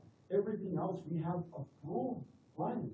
You know what we're gonna happen if you guys approve us? We're gonna go to the building department or our third party engineering firm that does our plan review, and we're gonna type all that with them. This isn't, we're not going to construction tomorrow if we get the approval today. Well, I get that, but I think you might appreciate the fact that for whatever reason, this particular project has taken a long time and seems to include more back and forth when you are asked for things and we just don't get them. And by the way, stucco is an approved material for Schedule S. And we even discussed colors. And I said, like, I'm open for whatever. They suggested gray. I said, I love gray. Well, we can just we can paint all the stucco gray. Okay. And we have different shades of gray. I think the mayor had something to say. Okay. So I mean, like, you know, we had a great meeting, and then I called her, left her a voicemail. I emailed her, Steve emailed her, and we said like, hey, we want to make sure that you're happy with those, but we didn't get a response back, you know. So it's not like we're not like trying to, you know. I told them I want your blessings from day one. I told them like, whatever you guys want me to do, I'll do it. Mr. Muhammad, I agree with what Commissioner Thomas was saying, and I wanted to know if you could clearly answer that. Why can't we just get the full set of plans We go back and forth of what was submitted, what wasn't submitted, and then we have the attachments, but I don't see anything from May 22nd showing of the COA. But never mind that, exactly what she said. Why can't we just get your full architectural plans and all of the things that she listed? Why is there a problem of not just presenting that to staff and then we could move forward? And that's just one of the 4 items listed. Architectural plans. Okay, wait. So the signed and sealed architectural plans for your elevator and stair tower, which C of A application do they match? I can't remember, but it was the May 22nd, 2022. Okay, so the signed and sealed plans that you have are for a different design that we are now talking about. Right. So wait, so if we were to approve it, how could you go build that? You would not be building what was approved. I know, but you guys, what you're doing today is you basically taking over HPP. After We HPP were forced into that, yeah. Exactly, but after HPP, and that's due process, that's an appeal, Okay. I need $500 for it to come in front of you. It's not like I'm forcing my way in to try to see you. It was due process, that's just what, what I was told, this is the steps to take. So, it's not like I'm coming here trying to, to see somebody, I paid money for a appeal application. Anyways, what I'm trying to tell you is, normally, like, if you're from the ground up, you're coming in, you go to HPV, you're gonna build something in your storage district, they approve the sketches that you designed for them, and then basically once you approve, then you submit all your architectural plans. Right. So HPV is basically looking at colors, looking at material, but they're not looking at engineering. Exactly. But we have engineering also. But when we went back, so when you have an expired, ID, and you go back, and then they tell like, oh no, you need to take this test, oh you need to take this test, oh you need to take this test. That's what happened to us. We had an expired plan from 3.5 years ago, and when we came in front of the HPV, they said, no, this is not consistent. Oh, change this. So we changed it. Change this. So we changed it. My problem is that I'm trying to accommodate everybody that wants to change something, and now they take me back to, oh, well, your approved plans are now different than the plans that. So I'm like, what do you want me to do? I'm trying to please somebody from here, and then it's not the end of the world. At the end of the world, at the end of the day, we're going to the building department to issue the actual permit. Julie, could you tell us, or Eileen, I'm pretty sure you got it there, what was approved on May 22nd, 2022? It looks to me like, I pulled it up. Okay. And I can't find the minutes saying what was discussed or approved. I can see the application. The staircase is open railing back and forth between the building and the elevator shaft, it looks like, which you won't get a building permit for that because it doesn't meet code. Well, I know, but we should, see, right now, talk to me as HPD, because we're gonna be taking after you, we'll take your blessings today, we're gonna go to the building department. They approve it, then we go to the building department. See, the thing is, I have to make sure I have to go through all the checkpoints. So I submit, they tell me it's good. I take it to the building department or the fire marshal says like, oh no, this has to be solid, that cannot be an open railing. So we change that. And then, So your signed and sealed plans are not going to work. These are minor changes, Mayor, that could be easily, worked with the third-party review process. Respectfully, they're not, because like you say things like if things are pushed a little bit to the left, hold on. Commissioner Britton, not Sheena. I would just, that you allow the days to fully give comments, and they'll give you the opportunity to speak as well. I'm just gonna let it go. Thank you. You wanted to say something, sir, I see your hand raised. We designed the tower and made our submittal. The design has not changed. We have to meet a bunch of the floors of the elevator, have to meet the floors of our connectors. We have to meet the requirements of the elevator shaft. The design hasn't changed. When the word, we have openings that have stucco edges. We have a roll-lock brick that is needed in the design. Our stairs have some doors. Those doors are factory doors that are installed in masonry openings. The masonry openings do not have trim. They do not have decoration. The building itself doesn't have decoration. It's a brick building. Our building is a new structure that basically mimics the engineering of the original building 100 years ago with masonry. Our masonry is stucco block. There's its brick.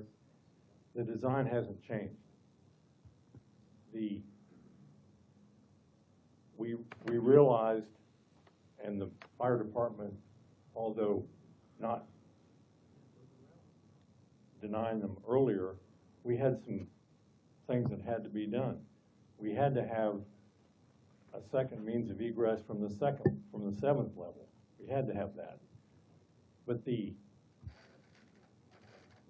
actual physical thing that we're building, which is the only thing we're building, and the only part of the building we're affecting, is where our required catwalks attaching to the building minimally. That's the only effect we're having on the existing building, really, except all the stuff in the site that we wound up having to do, which is extensive. But I'm optimistic. Well, I want to ask something. He said he was optimistic. I was trying to figure out optimistic to what, if I can just hear that. Julie is very reasonable. She, over the years, has expressed, a great interest in trying to help us satisfy the requirements. If you have aesthetic requirements, we have a minimal structure that's being controlled by the size of the existing building that we have to match. We can't have slopes. And we have a minimalist tower. A minimalist tower doesn't have to have features or decoration. Muhammad had a bunch of designers he hired a bunch of designers that provided 3D images with all kinds of different things. We had things going up vertically up the tower.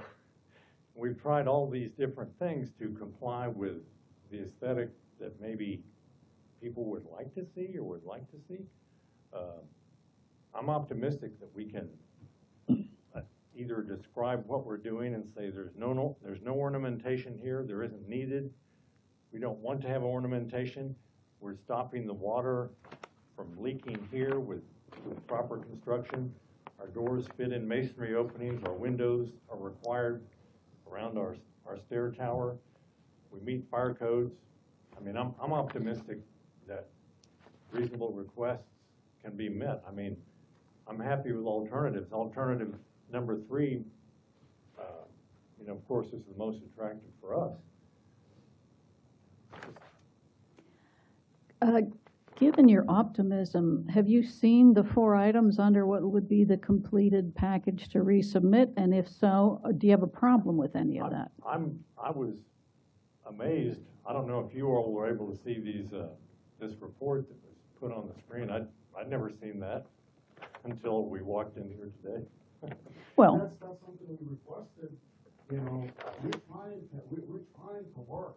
We're trying to please them, trying to do everything. we're all trying to accomplish the same thing here. We want a nice, new, beautiful building. It's being sent back, and I had approved plans 3.5 years ago, they expired.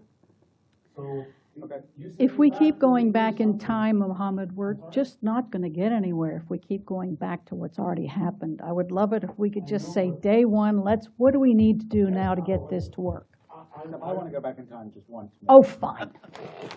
Blame it on the mayor here. The plans and concepts that were presented to HPB in 2023, do those match your current approved drawings? 2022. Okay, then your approved drawings have to start all over. It's, I mean, this has elevator on one side, stairs on the other. Your new concept is stairs wrapping around the elevator. Always have been like that, always. No, it hasn't. That's not what was submitted. Not at all. You're correct. There've been so many, I've forgotten. no, I understand, but. So you cannot tell me that if we approve tonight, that you can take your plans and go put in for a permit, because your plans don't match what we're talking about tonight. Yes, in a way that, you know, structural, you know, the size of the elevator shaft, all of that, you know, and remember, we went back to demolish the pump house. Right. After that. So all I'm saying is, like, we're gonna go regardless, after this, we're gonna have to go with the building regardless. Okay, but you're gonna have to get new plans. It's the same Okay. plans, it's just, it's the No, modified plans. it is not the same thing. It's not. And we keep You cannot saying tell me that stairs that do this are the same as stairs that do this. Those are not the same. An elevator here surrounded by stairs Yeah, I get compared to an elevator here with stairs over here are not the same plan. You cannot tell me that the building department is going to give you a permit based on plans that do not look at all like what you're building. So, we can go forward from what we have now and see if we can fix this. But if you keep telling us you already have plans and you're going to use those plans, that's telling me that you are not going to do what we're approving tonight. And why would I approve it if you're telling me you're not going to do it? That's my concern. I know, you know, I apologize, this has been over 3.5 years. I understand that. I've been here every day of it. Yes, but what happened was, when we demolished the pump room, was basically allowed us to shrink the staircase and wrap it around the elevator. And those are actually the plans that we actually have submitted to the building department. So, yes, so, and I can show you the ceiling approved plans for the ones that are actually,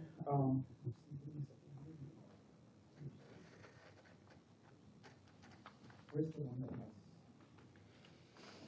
has? Doesn't matter. it does. Right. What matters is if we can come up with a concept of what it looks like, and then you can provide a plan that matches it.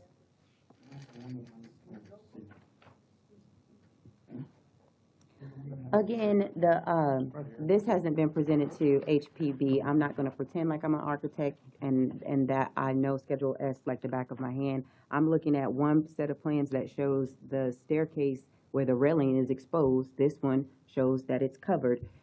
I cannot in good faith, approve anything. Or at this point now, I don't even know how we work together on this because there's nothing. Ms. Schofield, the May 2023, it does appear that what was shown was just a blank stucco wall. Am I reading that correctly? Although I don't have the minutes, so I don't know if any. So you May of 23 or 22? 22. Sorry. I scribbled out the ones you just had up there.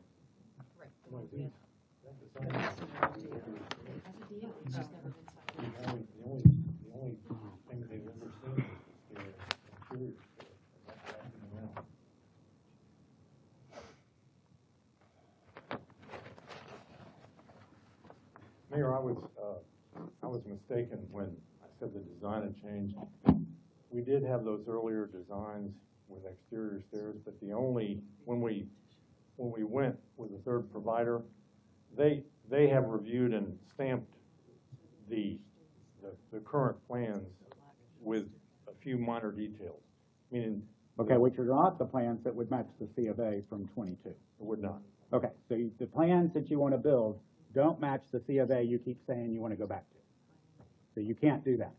So we can come up with a new C of A to move forward. Well, the shaft is still the same. The staircase was on the right of it. Now it's just wrapped around. That's the only difference. We can't just take that It's by. not a piecemeal process. Presented to them, and they approved it, and the city recommended to approve it in the August meeting. So that's why we figured that, okay, well, if staff has approved, recommending approval, we don't need to reinvent the wheel. So the earlier approval had conditions, that there would be banding to be added around the elevator shaft that matches the color and size of the banding located on the building between each floor. Any revisions to the rooftop building configuration may be approved by staff at a minor review. That development order was never signed and executed, but that was the condition. Okay, so a blank stucco wall was never actually approved. Okay. So now we're back to today. I'm out of the past. If it wasn't approved. It was approved with a condition. Whatever I got 3 years ago did not take effect. You That said doesn't make sense. there were conditions. I heard that the development order was never signed Correct. by The the applicant. applicant.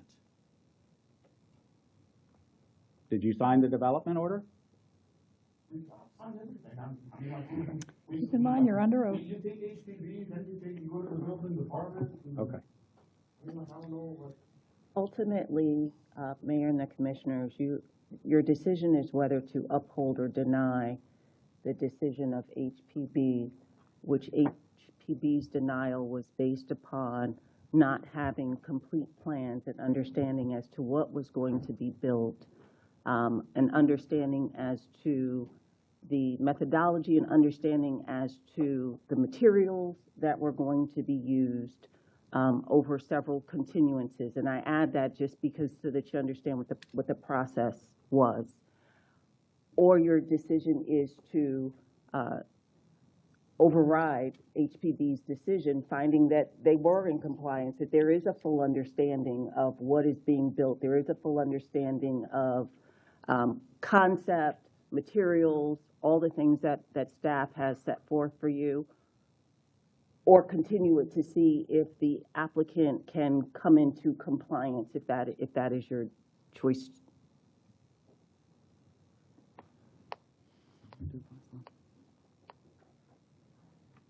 But there are serious concerns about approving plans that HPB has never seen, because procedurally that is out of line with the process. I am not comfortable with that. I am comfortable with what you've already documented here for us, which is to resubmit with everything you've listed in this package and dictating that to the client here to comply with. And not go back into the past, let's just find a way to move forward. And if these don't seem like they're impossible requests. Can you pull up the chart of requested and provided again? Chris broke it. Chris broke it, okay. Thank you, Chris. So, brick product sample, that seems easy. Dimension and profile of the cornice, that seems easy. An actual paint color, that seems easy. Roof materials, that seems easy. The piece that's I think is missing from here is the actual, I don't know the actual term, but the ornamentation, I'll use that word, of the tower, which, me personally, from the back, I'm okay with plain. From the side, I'm not. And yeah, the Park Avenue side. And that's where I'm uncomfortable being HPB. I agree. I'm comfortable with a regular plastic gate, but I'm not HPB. That doesn't allow that in the historic district, right? So I'm not going to sit here and say that I'm okay with anything because that's not my field. I really think that it should go back to HPB, but they did give us an option here, but I still think that that is too broad. And in the paragraph where it says that the commission can continue the appeal to a certain date and direct the applicant to submit a complete coordinated resubmittal. But then when they talk about like the detailed specifications and stuff like that, that it's not narrowed down. So I don't want us to come back and then Mr. Muhammad say, well, that's not what you said that I had to have. At this point with this applicant, it needs to be completely spelled out exactly what is required. And I don't know if we're capable of doing that tonight.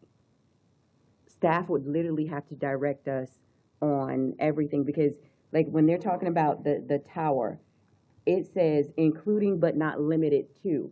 That still leaves things open, you know? So if not, we're gonna be back at the same conversation. That's what makes me That's why I'm nervous. afraid, even if we continue it and say, go do these things and come back, we're still looking at the design as if we're HPV. Can you go back to the options? The alternatives? Yeah. Okay.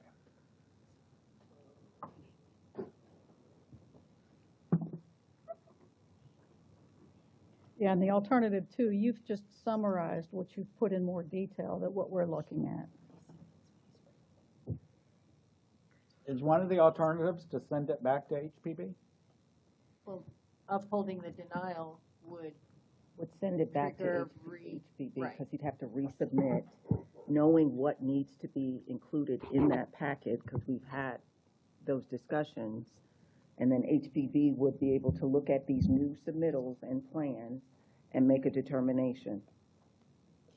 I offer a potential added piece of one of these alternatives if the commission chooses to say uphold the HPB denial, which would trigger basically a new submittal anyway, as opposed to doing the continuation, as opposed to building on this continued application that has been, you know, a challenge from the beginning. Uphold the HPV denial, require them to resubmit, but waive all submittal fees for that. So it doesn't require them to pay more. It'll just start a new application process and we'll have a clean slate, which they're going to have to resubmit the correct drawings anyway.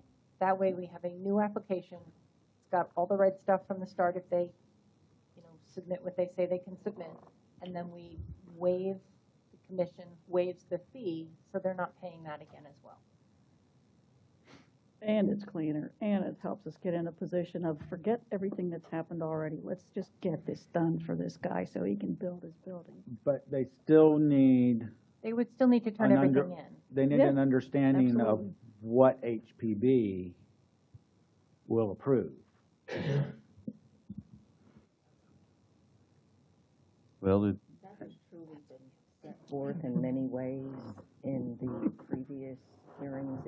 If the applicant and owner look at the prior, or even listen to the prior meetings, because it's been the same conversation, frankly,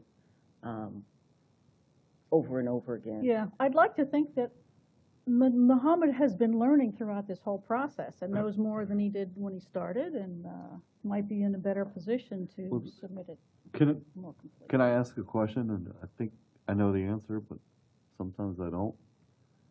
If we do what was just suggested, Which one? Send it back to HPB and waive the fees. let him start the process over. Waive the fees. Staff won't take it to HPB until he has submitted what is needed.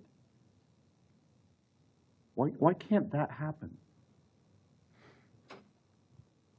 Commissioner, When you say staff won't take it to HPB, let me make sure I understand what you're saying, Commissioner. You're saying that it won't go before HPB, you're wanting it to not go before HPB until staff makes a determination? Right. I would just recommend that it's cleaner to let him have the full access to the process.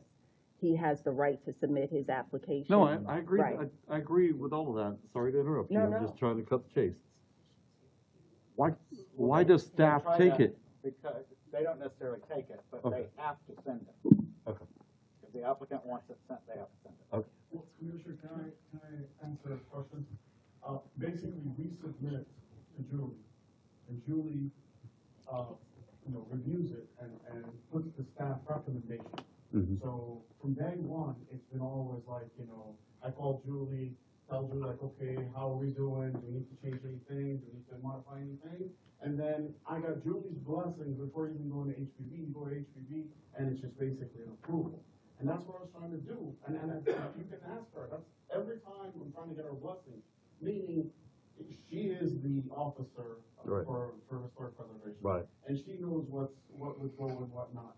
And multiple times she recommended approval. So at the bare minimum, the August meeting in front of HPV, staff recommended approval. And then we go, and then they just, one guy just like sitting there, start yelling, da, da, da, da, da. He doesn't even want to look at anything. And I said, like, you know what? I've had it. And then the person that was supposed to be to recuse herself, she's sitting there, and then she starts calling me names during HPV, in front of the city attorney, and we start like yelling at each other. And she was the one that just went on social media and talked about my past and this and that and other. And that's why I wanted to come in front of you, because HPVs, I can't rhyme or reason with them, because they were swayed by the lady that sits with them, and she's pretty much the chairman. I will. And that was just like a switch. I don't know where it started, what had happened, but we've always gotten the blessings from the staff. We That is need to not focus. how I recall Any of these meetings, and I just this is my pleasure of sitting in on all of the boards that I am able to recount. And the issue with the board members, she was not allowed to vote. There was no yelling back and forth, name calling.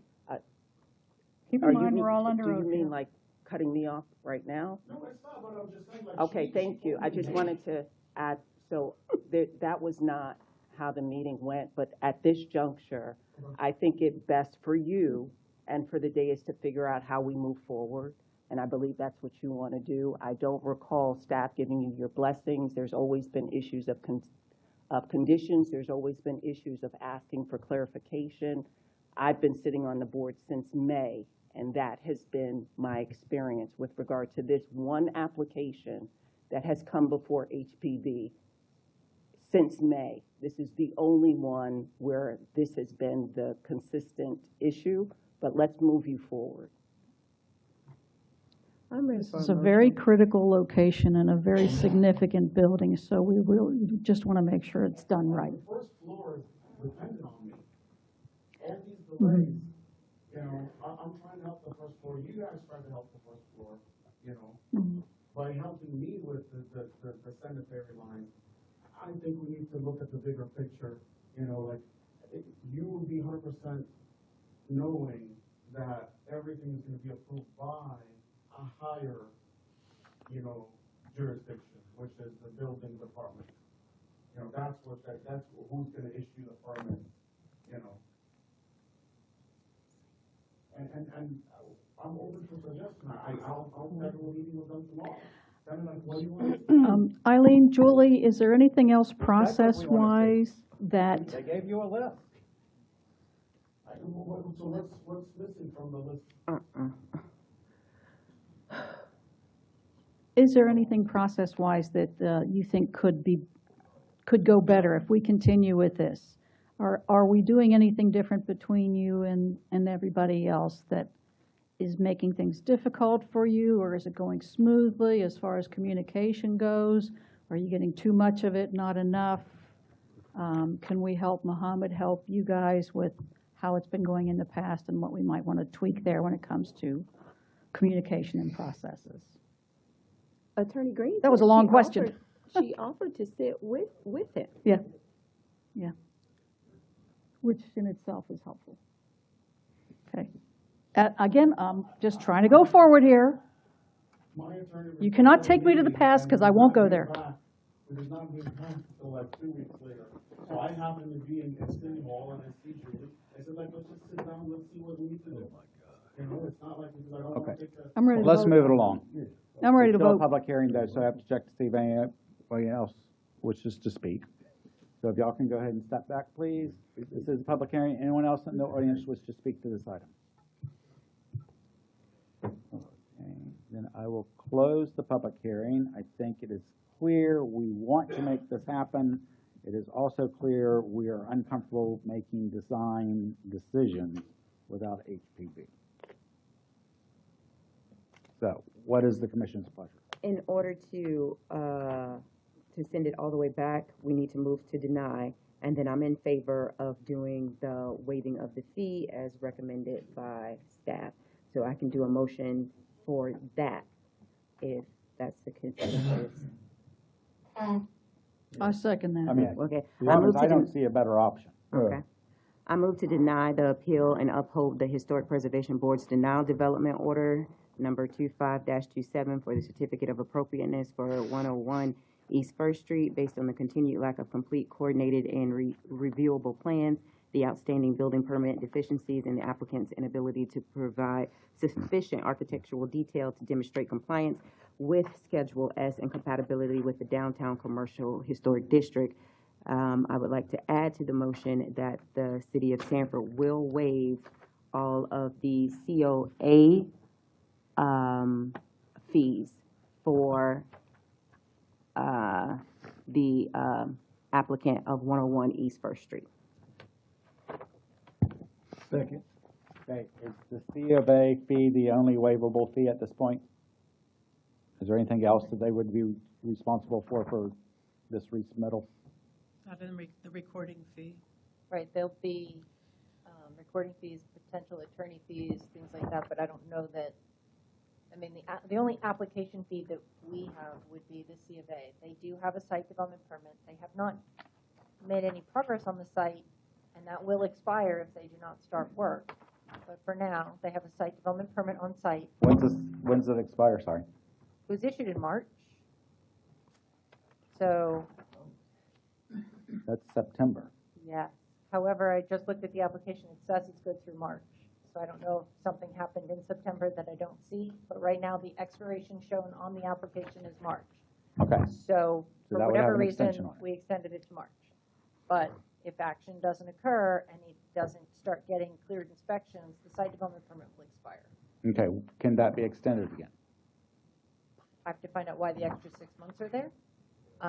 But it could be, or you could give authority to staff to extend it. Typically, site development permits are only extended upon inspection. Like site plans, physical applications can be extended by administrative process. In terms of site stuff, it's usually only by inspection. Well, could we add that? Yeah, so can you add that to your motion to give staff authority to extend another 6 months? I would like to amend the motion to give staff authority wait. Say, what am I supposed to say again, Eileen? You're authorizing administrative extension, an additional 6 months on the site development permit. Is that good enough? Mm-hmm. Thank you. Okay, that's my motion. Second. Okay. All right. Any other discussion? All in favor? Aye. Any opposed? Passes unanimously.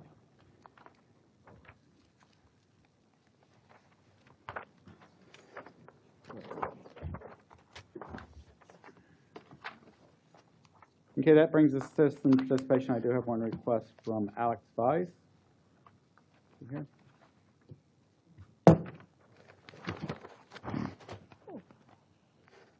Good evening. My name is Alex Weiss. I reside at 455 Westburn Drive, Warren City, Florida. I am the founding pastor of a brand new church. It is River City Baptist Church. I just want to say this is an interesting group, and you guys, I can see the critical thinking, and I appreciate it. I like it. My city has its own challenges, and they don't conduct business like you guys do. So I do appreciate the process and what I'm watching. I don't want to take up too much of your time. I just want to make myself available to all of y'all. I believe that I sent everybody except for the clerk's office and the city attorney and city manager. I sent you guys emails offering services of prayer. If you guys need something, I'm here to pray for you.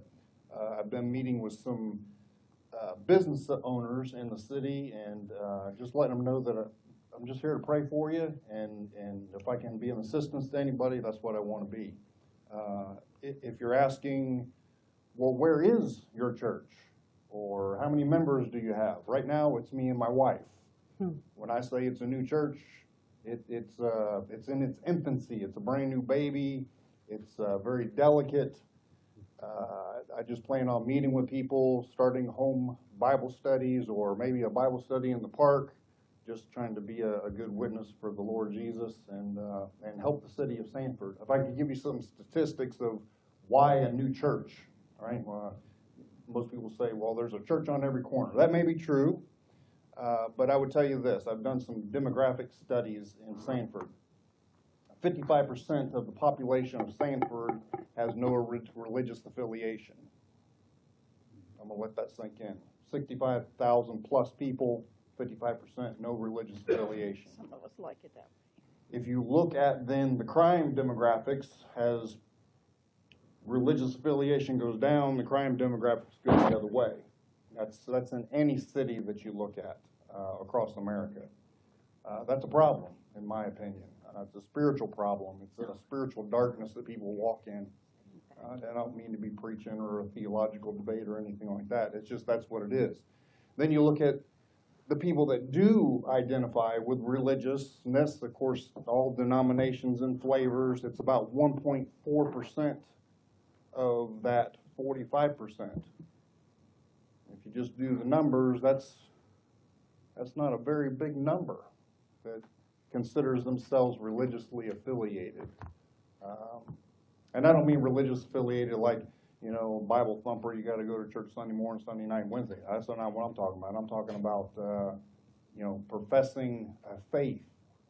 So anyways, Sanford, there's a bright hope, a bright future. I find that bright hope in the Lord Jesus Christ, and that's the light that I'm trying to bring and be a positive impact. If I can be of assistance to any one of you, please, I'd like to have the opportunity to sit down with you and discover how we can help Sanford and be a positivity in that, especially with our local law enforcement. I pray for you guys, our first responders. I pray for them, and we'll continue to pray for them.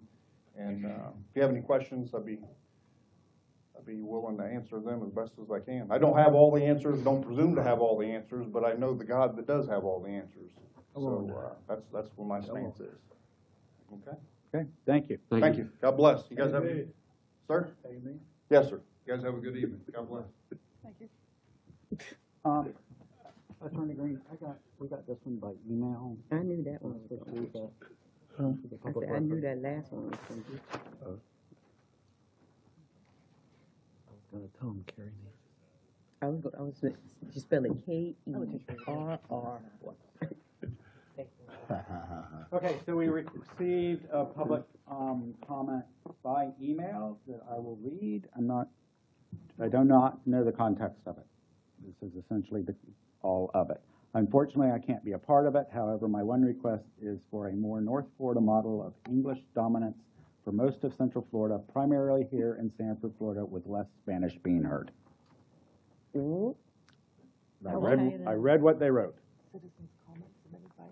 Okay, does anyone else in the audience wish to speak to the question? An email or a Facebook or No, what? it was an email to the city clerk as a public comment. There you go. Where you can go in and say, here's a comment I would like to make about an item on the agenda. But it's not about an item on the agenda. So I read it in the public record. Okay, moving on to other items. Fifth Amendment for the contract for sale. Yes, Mr. Mayor, members of the City Commission, city staff is requesting that you approve the Fifth Amendment to the contract for sale of real estate between the city and the Sanford Housing Authority for the properties known as William Clark Court, based on prior decisions and directions and commitments of the City Commission.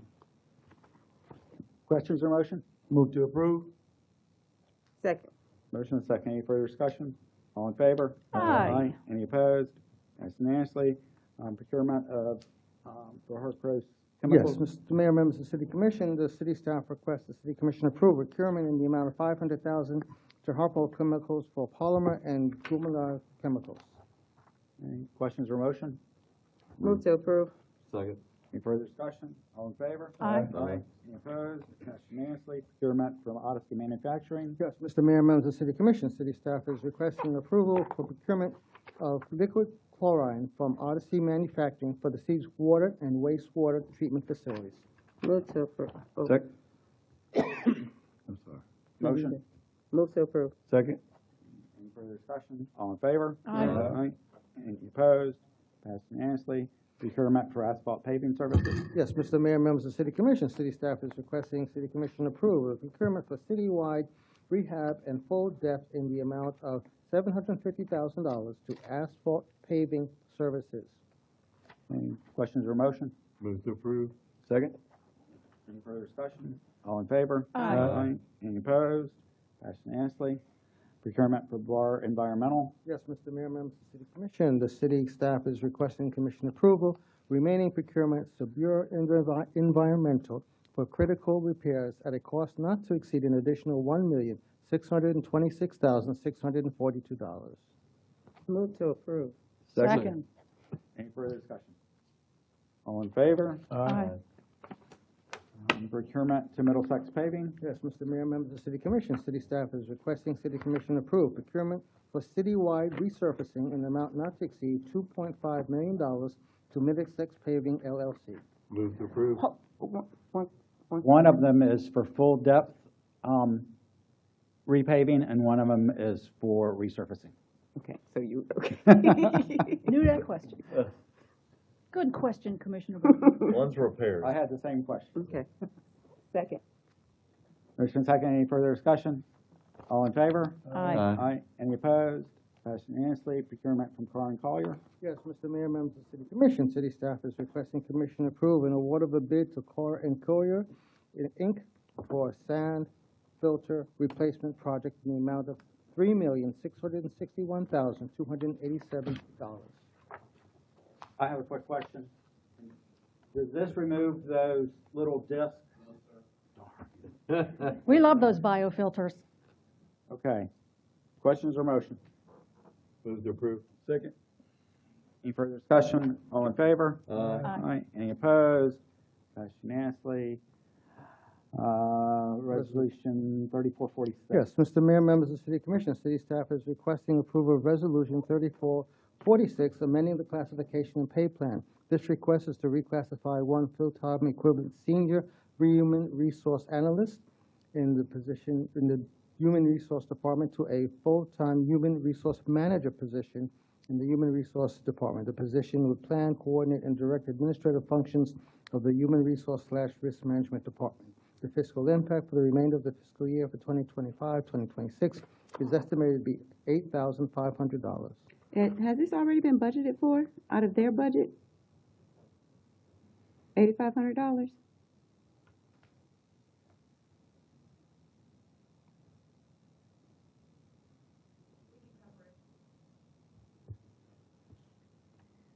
And is, okay, so what are we changing in HR? What help me understand, because I know we had some changes over there. This isn't, well, I don't want to call people's name, but what are we changing here? We're taking one staff person and making them a supervisor over other staff persons. So basically, we're just reclassifying a position. Okay, and We're not adding a position. okay, so somebody's just getting promoted because they're Yes. doing additional work. Correct. Okay. And in your description, Sharon, stay there.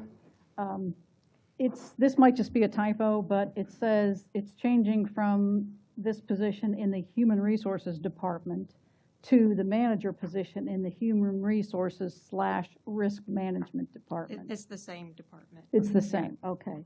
And the statement at the end of it says this is going to free you up to focus on city policy, leadership, supervisory training, and long-term high-level objectives and planning. Correct. So how does reclassifying this person to manager free up your time to do more of this? This person will be managing the non-exempt positions in my department, and will also be taking over, I have notes. I knew you'd come prepared. How many people we got? They'll also be working on our standard operating procedures, which are sorely lacking, helping to automate some of our manual processes, and hopefully taking some of our technology into a more unified approach. So these are things that are not happening now, or you're trying to do them yourself. which doesn't leave me much time to do the policy changes that Okay. need to be done. So this the is training actual that needs to be shifting of done, work et cetera. to this person in addition to being a manager and supervising the other Correct. people? Okay, that And makes there's only, sense to me. there's only 6 people in HR? HR risk management has 6 people, yes. It'll also aid us in succession planning. Okay. We need a Because to some, it might look like small department, director, manager are both really necessary, but There's an awful lot of work that goes through there operationally. Don't let the size fool you. We're just very efficient, but we want to be more There so. you go. Okay. Any other questions? Do we have a motion? Move to approve. Second. Motion and second. Any further discussion? All in favor? Aye. Any opposed? Passed unanimously. Resolution 3447. Yes, Mr. Mayor, members of the City Commission, city staff is recommending that the City Commission approve Resolution 3447 to amend the building department budget in the amount of $167,747. Questions or motion? Move to approve. Second. Motion and second. Any further discussion? All in favor? Aye. Any opposed? Passed unanimously. Resolution 3448. Yes, Mr. Mayor, members of the City Commission, city staff recommend City Commission approve Resolution 3448 to amend the budget to the procurement of kitchen remodeling for fire stations 32 and 38 in the amount of $16,535. Move to approve. Second. Motion and second. Any further discussion? All in favor? Aye. Any opposed? Passed unanimously. Resolution 3449. Mr. Mayor, members of the City Commission, city staff recommends City Commission approve Resolution 3449 with the addition of 3 projects funded through the third generation sales tax, a budget amendment in the amount of $41,690.74 is requested to fund the remaining balance of the City Hall roof repair project, and the other 2 projects are already included in the city's FY26 budget. Questions or motion? Move to approve. Second. Further discussion? All in favor? Aye. Any opposed? Passed unanimously. Resolution 3450. Yes, Mr. Mayor, members of the Commission, city staff is recommending Commission approval of Resolution 3450, amending the city budget in the amount of $4,975 to T-Kick America for additional funds needed to complete the re-roofing project at the Sanford Museum. Questions or motion? Move to approve. Second. Motion second. Any further discussion? All in favor? Aye. Any opposed? Passed unanimously. Resolution 3451. Mr. Mayor and members of the City Commission, city staff is requesting approval of Resolution 3451, amending the city budget in the amount of $17,800 and approve procurement of services of A, Budget Tree Services, quoted at $9,200, and Flopex Tree Farm, doing business as Florida Plant and Tree, quoted at $8,600. Questions or motion? Move to approve. Wait, am I not following something? What item we on? We're on it. Why does mine say 17,800? I see 2 different. I heard Mr. Bonaparte saying 2 different numbers. There's 2 different, Two different, so much. they is add up to in A 17. budget. Okay, all right. Okay. Did we have a second? Yes. No? Second. I move. You second. Shannon, do you have? You got it. Okay. All in favor? Aye. Any opposed? Passed unanimously. Resolution 3452. Mr. Mayor, members of the Commission, staff is requesting Commission approval of Resolution 3452 relating to the city's police department participation and acceptance of a Florida Department of Transportation subgrant for highway traffic safety funds. The grant program is requested. Move to approve. One quick question. Sorry. Wait, let's get a second since we got a motion. Second. Okay. Discussion. There is an item on here that says the project objectives, like starting enforcement activities within 60 days, striving to decrease speed, conduct at least 10 speed and/or aggressive driving, high visibility, overtime enforcement operations during the project period. Why overtime? Because that's what the grant covers. That's what the grant covers? To put more officers on the street to So do we more can't traffic do that enforcement. without additional overtime. That's what the grant is for. Yeah. It's for the overtime. Okay. Yeah, every once in a while, let me ask a dumb question. I appreciate that. No. Answered. To fulfill the requirements of the grant, you gotta have your officers doing the overtime. Okay, And I the gotcha. idea is to put more officer time on the street. Noted. And you will That's be it? receiving a email from Lisa Holder I see with you a, laughing at me, Sheena. you'll receive an email from Lisa Holder with a TV story about this. Okay, thank you. I'm good. Resolution 3453. Yes, Mr. Mayor, resolution number 3453 is the city staff requesting approval to complete the procurement process of $10,000 allocated to the speed measurement procedures, devices, and $20,000 for overtime. Move to approve. Second. Any further discussion? All in favor? Aye. Aye. Any opposed? You might as well sit tight, because my thing won't be long. Okay, we need to do, city clerk, although the finance City clerk's busy. director did not give me the numbers. So 7-6. can we approve 6, 7. can we approve the evaluation with pay raise to be determined by HR and finance based on the set criteria for other employees? That'd be fine. Can somebody say so moved? So moved. Second. Aye, And that would be retroactive to October 1. Correct. So moved. Okay. All in favor? Aye. Any opposed? Passed unanimously. Great job, Tracy. Thanks, City man. attorney. Promise showing up for Keep it up, Trace. Keep it up. I have no comments, except I will be sending around an email, different areas where you think you may want training in or memos in. Just let me know what those are, and I'll get those out to you. I know vested rights came up today, so I'll prepare those memos for you based upon what you're telling me you think you need to sharpen on. Superb. Okay? City clerk. I just wanted to let you know that I had a request from Dan King to make a presentation at the next meeting Mhm. on Main Street. I mentioned to him that several members would not be here, Okay. and he said it would include a written report, so it'd be okay, and one of them is on the board, so. Okay, I also wanted to see if you had a date that you might want to discuss at a workshop. You mentioned the city manager role versus the mayor role. Whenever it fits within the next 3 meetings? I don't know what you have on the next meeting. Nothing yet. And Mr. Mayor. They'll probably tell me nothing tomorrow in the executive management team meeting. Yeah, Mr. But Mayor, then in all come fairness, next week, the day before the Right. agenda's due, they'll all Then there'll be a whole file lot of in. stuff. yeah, in fairness to the commission, because we understand that there will be limited numbers of So that's why commissioners we shouldn't discuss at the that next time. meeting, we would look to have an agenda that is, I'm not going to say perfunctory, but any meaningful discussion should include all 5 of you. Good point. So not at the next Not meeting. at the next one, right. So I what? will be in Tallahassee as well.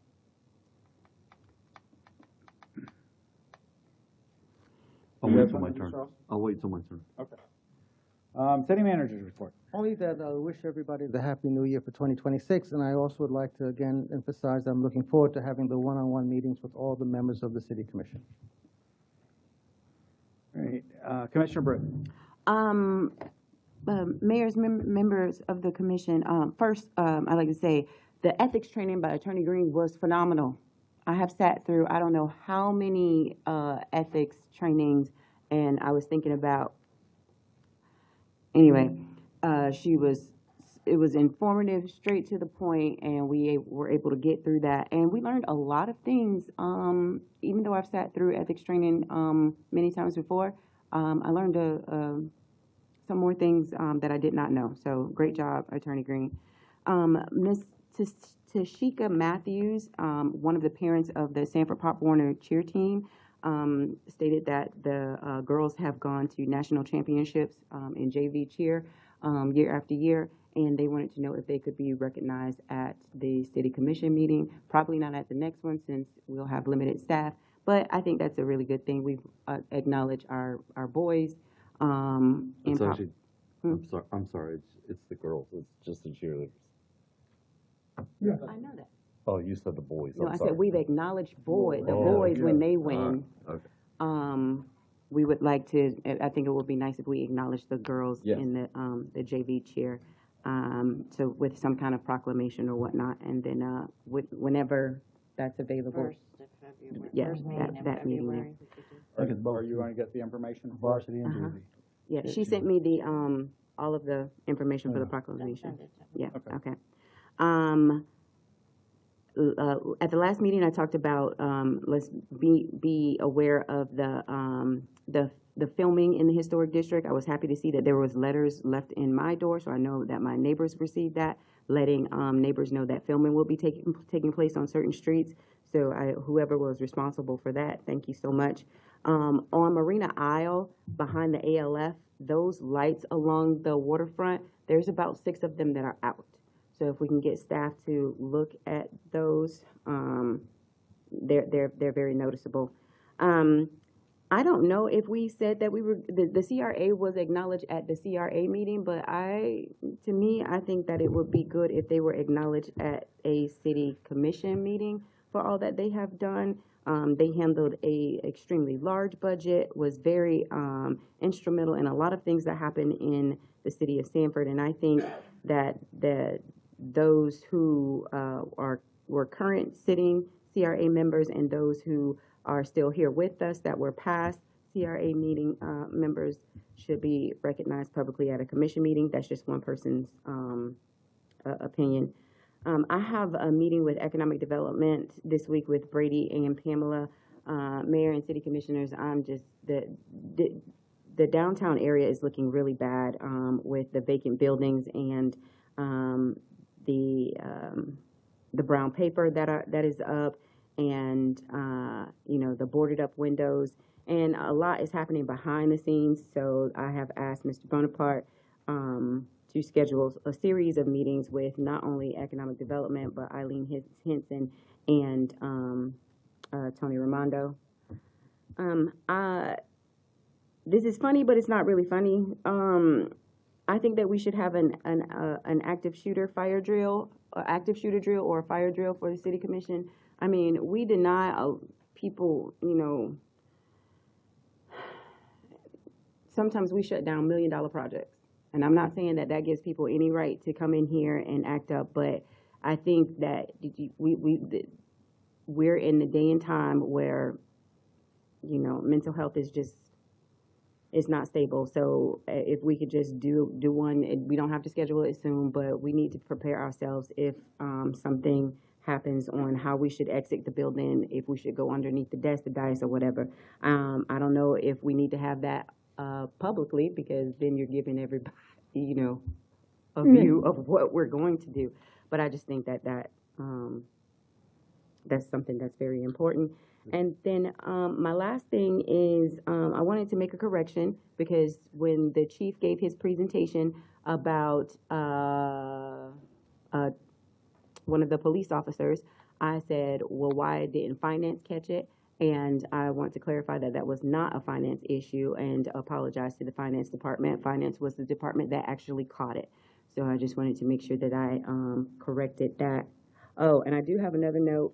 From my understanding, the wastewater treatment plant, or the reclaim plant, we had the parts that were fixed. So I'm not sure why we still are smelling the odor. It had went away, and I was very happy about that. And then it's suddenly starting to appear again. So I don't know if it's just like a glitch in the system, or if that's just something that just every now and then you can expect for there to be a whiff of that sour odor. Either way, I would like to be able to respond to the constituents about, we ain't got to go through it tonight. I'm just, maybe an email explaining. I saw the thing that Brent and Richie them did with Lisa Holder, but again, we put out there that we had the parts, and I thought that it was good, didn't smell anything, and then now it's back. And that completes the report for District 1. Commissioner Wiggins. Attorney Green, second with Commissioner Brent said, great job. Thank you. Also just give thanks to, again, Public Works. We had our Public Works along with everyone else that gave gifts. We were able to give out over 1,000 gifts, Christmas gifts, at the toy giveaway. In partnership with Picnic Project, we were able to give out over 30,000 pounds of groceries to over 350 families. I want to thank SPD for helping out with the traffic. We had people, we started guys giving out groceries at 10 a.m. and I had the first car in line told me he had been there since 3:30 in the morning. So just to let you know just how bad people want groceries, need food. And so it was great. We had a football team and Young Men of Excellence and Norma and others that came out to give.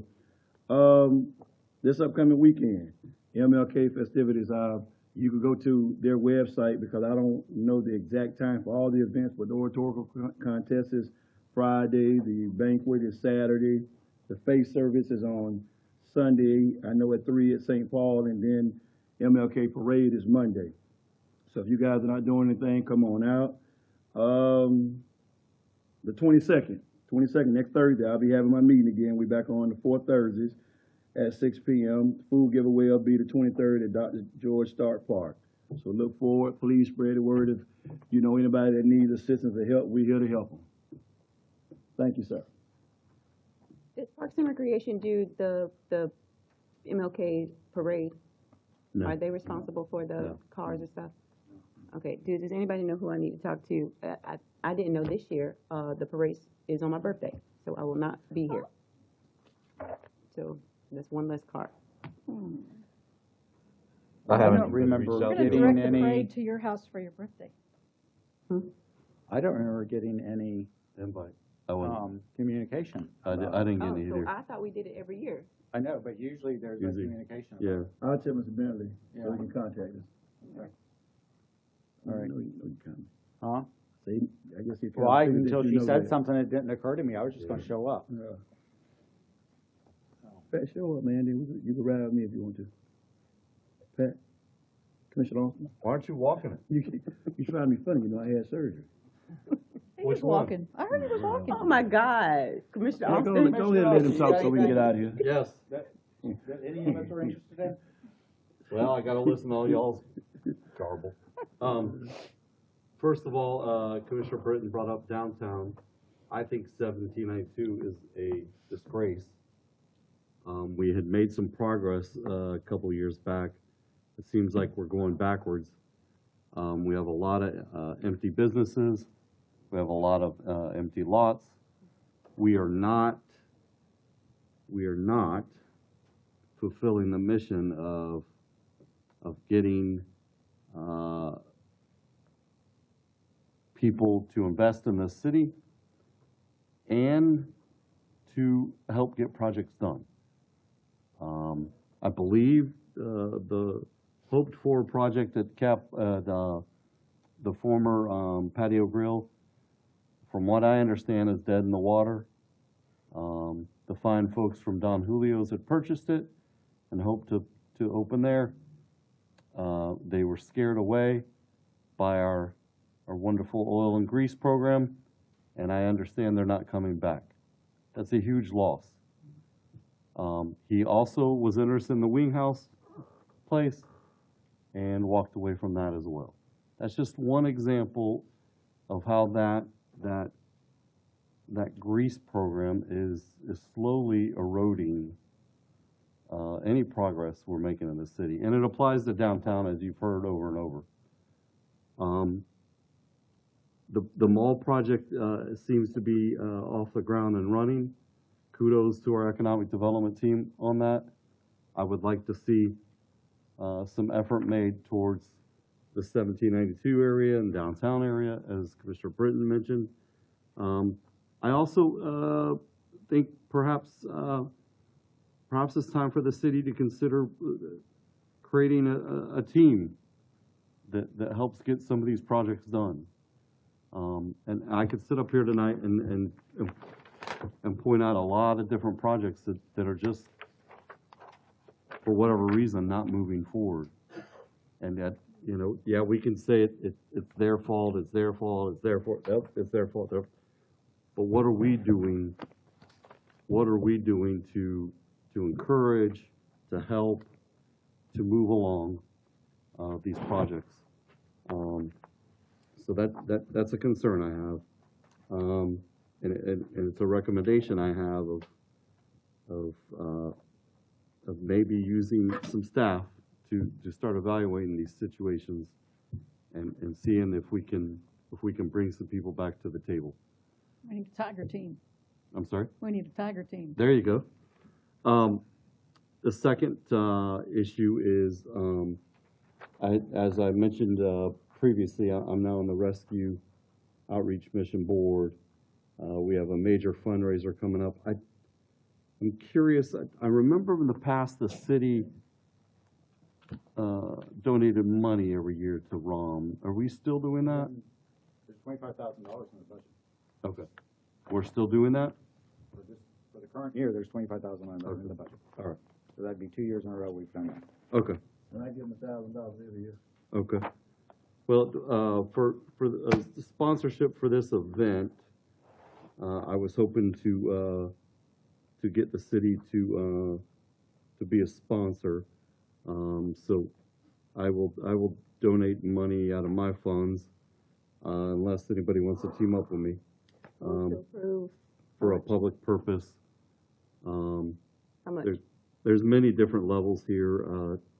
I know I have at least $1,000, so I would like to. Well, let's do 1,500. Move to approve 1,500. Move Thank to you. approve $1,500 from the District 3 discretionary fund for a public purpose. Second. All in favor? Aye. Any opposed? Passed I unanimously. stole your thunder? Yeah. Oh, you were gonna do it?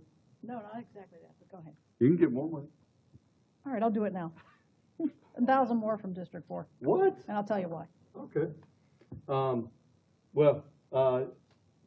I wanted to say something earlier, and sometimes I have to be careful how critical I am, but that project on 1792 concerns me. We have a problem in this city of either wanting to be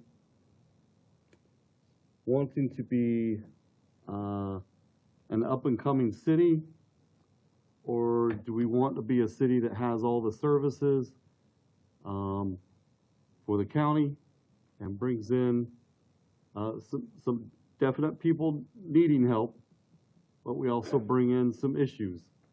And so it's a fine line we walk, and I think we talked about it recently, and Attorney Green sent me some information on where our legalities are on some of this.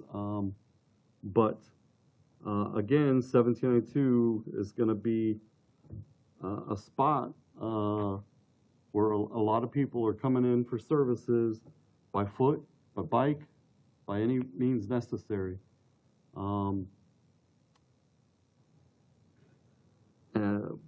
But for those of us that live in that area, it's not particularly a welcome sight. And if you're trying to sell a property or sell your home, it definitely isn't.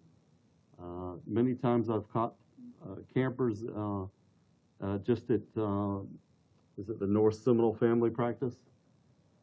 Camping out on their property. So we're in kind of a treacherous time right now where more and more people are reaching hardship, and we don't have anywhere for them to go, we don't have anywhere for them to stay, and we don't have anywhere for them to be. But sometimes desperate people do desperate things. The vandalism downtown here,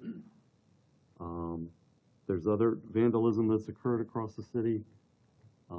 There's a lot of petty crimes occurring, and so we walk a fine line, and I don't know all the answers, but we need to be careful making ourselves the city that has all the services,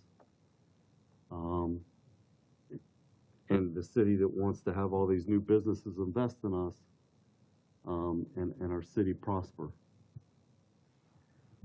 That's it.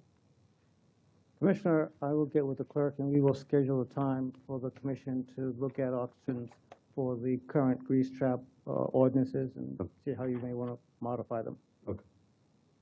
Commissioner Thomas. League of Cities. We just had our first Monday morning call this morning, and we have 15 bills to watch already. There are thousands that are normally submitted this early in session. It was, I think they only had 800 last week, but everybody's shoving them in now. So we do have 15 we're going to pay attention to, and I'm sure that you and I will. Isn't it almost over? Yeah, I wish. We'll be meeting with Senator Broger when we're up there and have some discussions about that. Speaking of rescue mission, I was happy to hear from the Seminole State golf team who went to the mission and had their kids there as volunteers. And they were pleasantly surprised at what they were able to do there, because it's not just what you would imagine the mission is, but some of you know, on the back part of their property, they have a garden. And this garden it's teaching self-sufficiency to people that includes hydroponics, things that I didn't even know they had. And so they had the team there learning how to maintain all of this. And Krista, my wife, took some home, so she's now going to be planting lettuce and broccoli in our backyard as a result of that. So, and I've already sent a message to Chris Ham telling him thanks for letting them come and by, and they plan on just regularly visiting that place. So they are doing more good things than some people might even realize. That's why I agreed to the $1,000 from District 4 for a public purpose. I move to donate District 4 $1,000 for a public purpose. Second. All in favor? Aye. Thank you. And tell Krista and her girls, thank you so much for volunteering. They are happy to continue doing that. It's a wonderful place. It is, it really is. Ford's Garage grand opening is now January 23rd, and I'm told by people I trust that that is now a definitive date, so we will look forward to that. And links. Mr. Bonaparte, last time we talked about this, I know that we have moved away from that to Scout, and Scout will continue to get more and more data so that they can decrease the wait times. But in spite of that, I'm still concerned about our most needy, the people who need it the most, and making sure they get what they need. So you had said you talked to Carl Weckenman, Planning and Development Director for Links, and that there might be more discussions and work sessions about whether or not we can We were supposed to talk about tonight. Were we? We were. What happened to that? We've got a lot of things on it, but we are still having conversations with Links about having established a Sanford service that the city would pay directly to Links for certain services. Okay.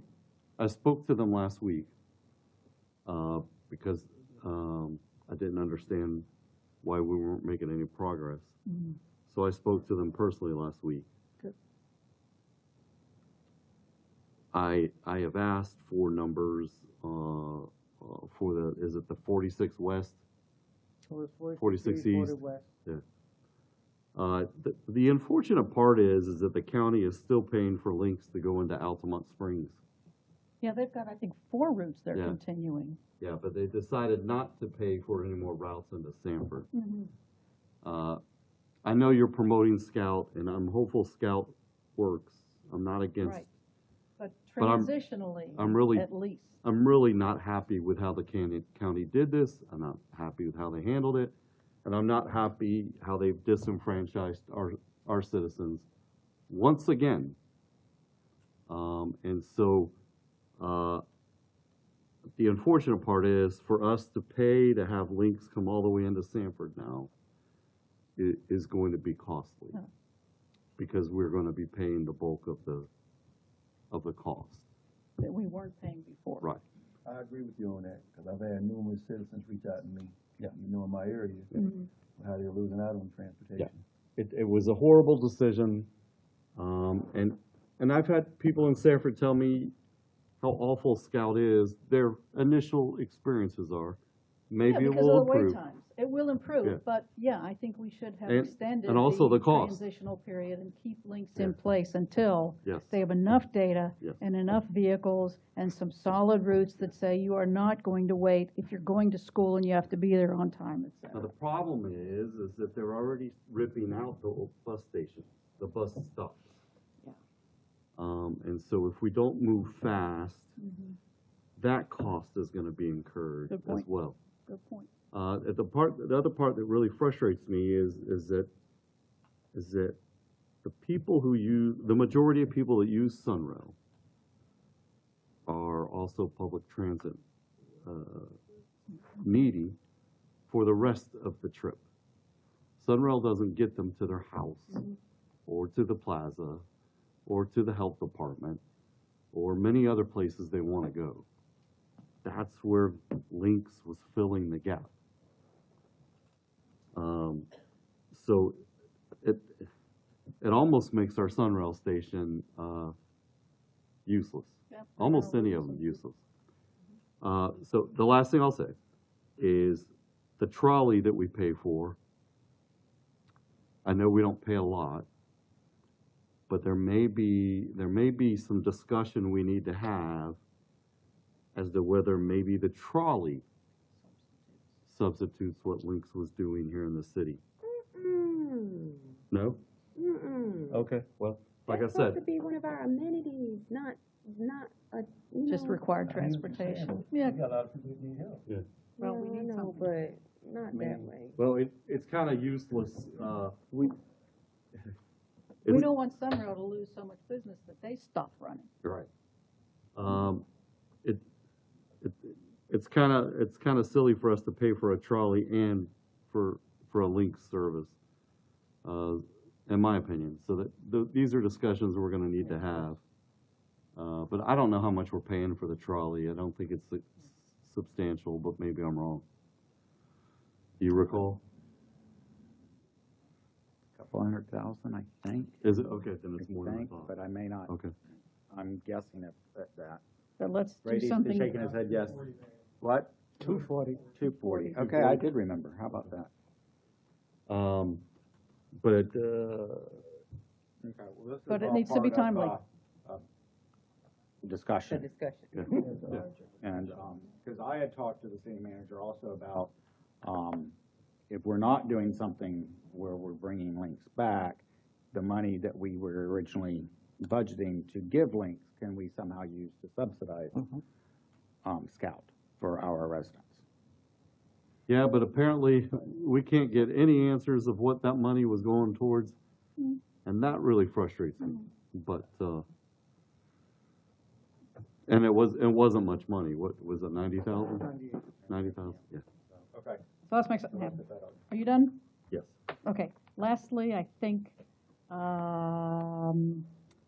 Tracy, I sent you information about Wordly. And I don't know if you've gotten to it yet, but Wordly is a service that uses AI to transcribe meetings, and the reason it caught my eye is because it also transcribes meetings in multiple languages. Yes, I need to read Familiar through now? that. Yes. So I would love it if we could see if that's even economically feasible. I don't Everybody have, have to talk into their microphone. oh, forget it. I think it's worth exploring, though. I'll look into it. Yeah. And yeah, especially in response to the email we received from a certain constituent. I would love to see it in multiple languages. And let's see. And that's why we need. Okay, I think I'm done. Okay. Let's see. Is Brent still here? Oh, good. He's So, asleep.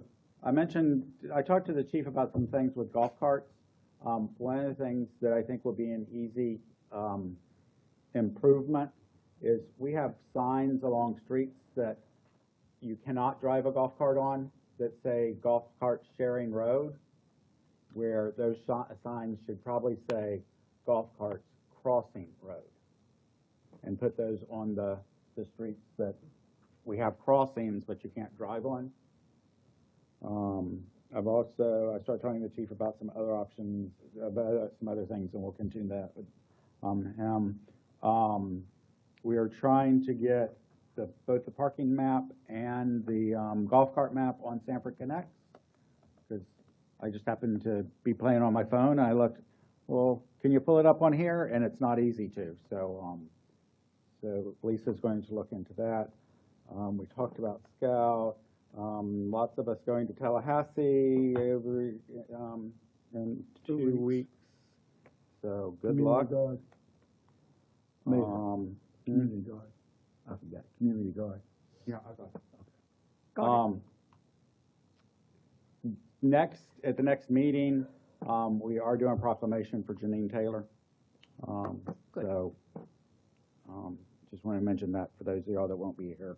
That it doesn't come as a surprise. That was the date she was in town, because I tried to do it either in December or this meeting.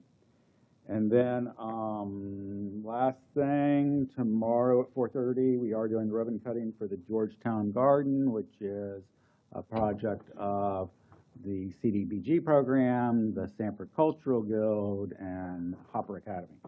So that will be at 4:30 at Hopper Academy. And it's been so long, but what a great Christmas parade. I know, I was gonna say that too, but. That was nice. That was probably, it was a very positive crowd. I think, I got lots of good feedback. I got to go through it twice, so that's always fun. And with that, we're adjourned. Thank you. And we enjoyed. Thank you. Marnie enjoyed meeting you. Yeah. And she's like, she's not mean. Why do you say she's mean? Thursday. Okay. She said Marnie's mean. No, I'm I'm gonna sign up. I said, you don't have to work with her, honey. I'm gonna be coming back from Tallahassee.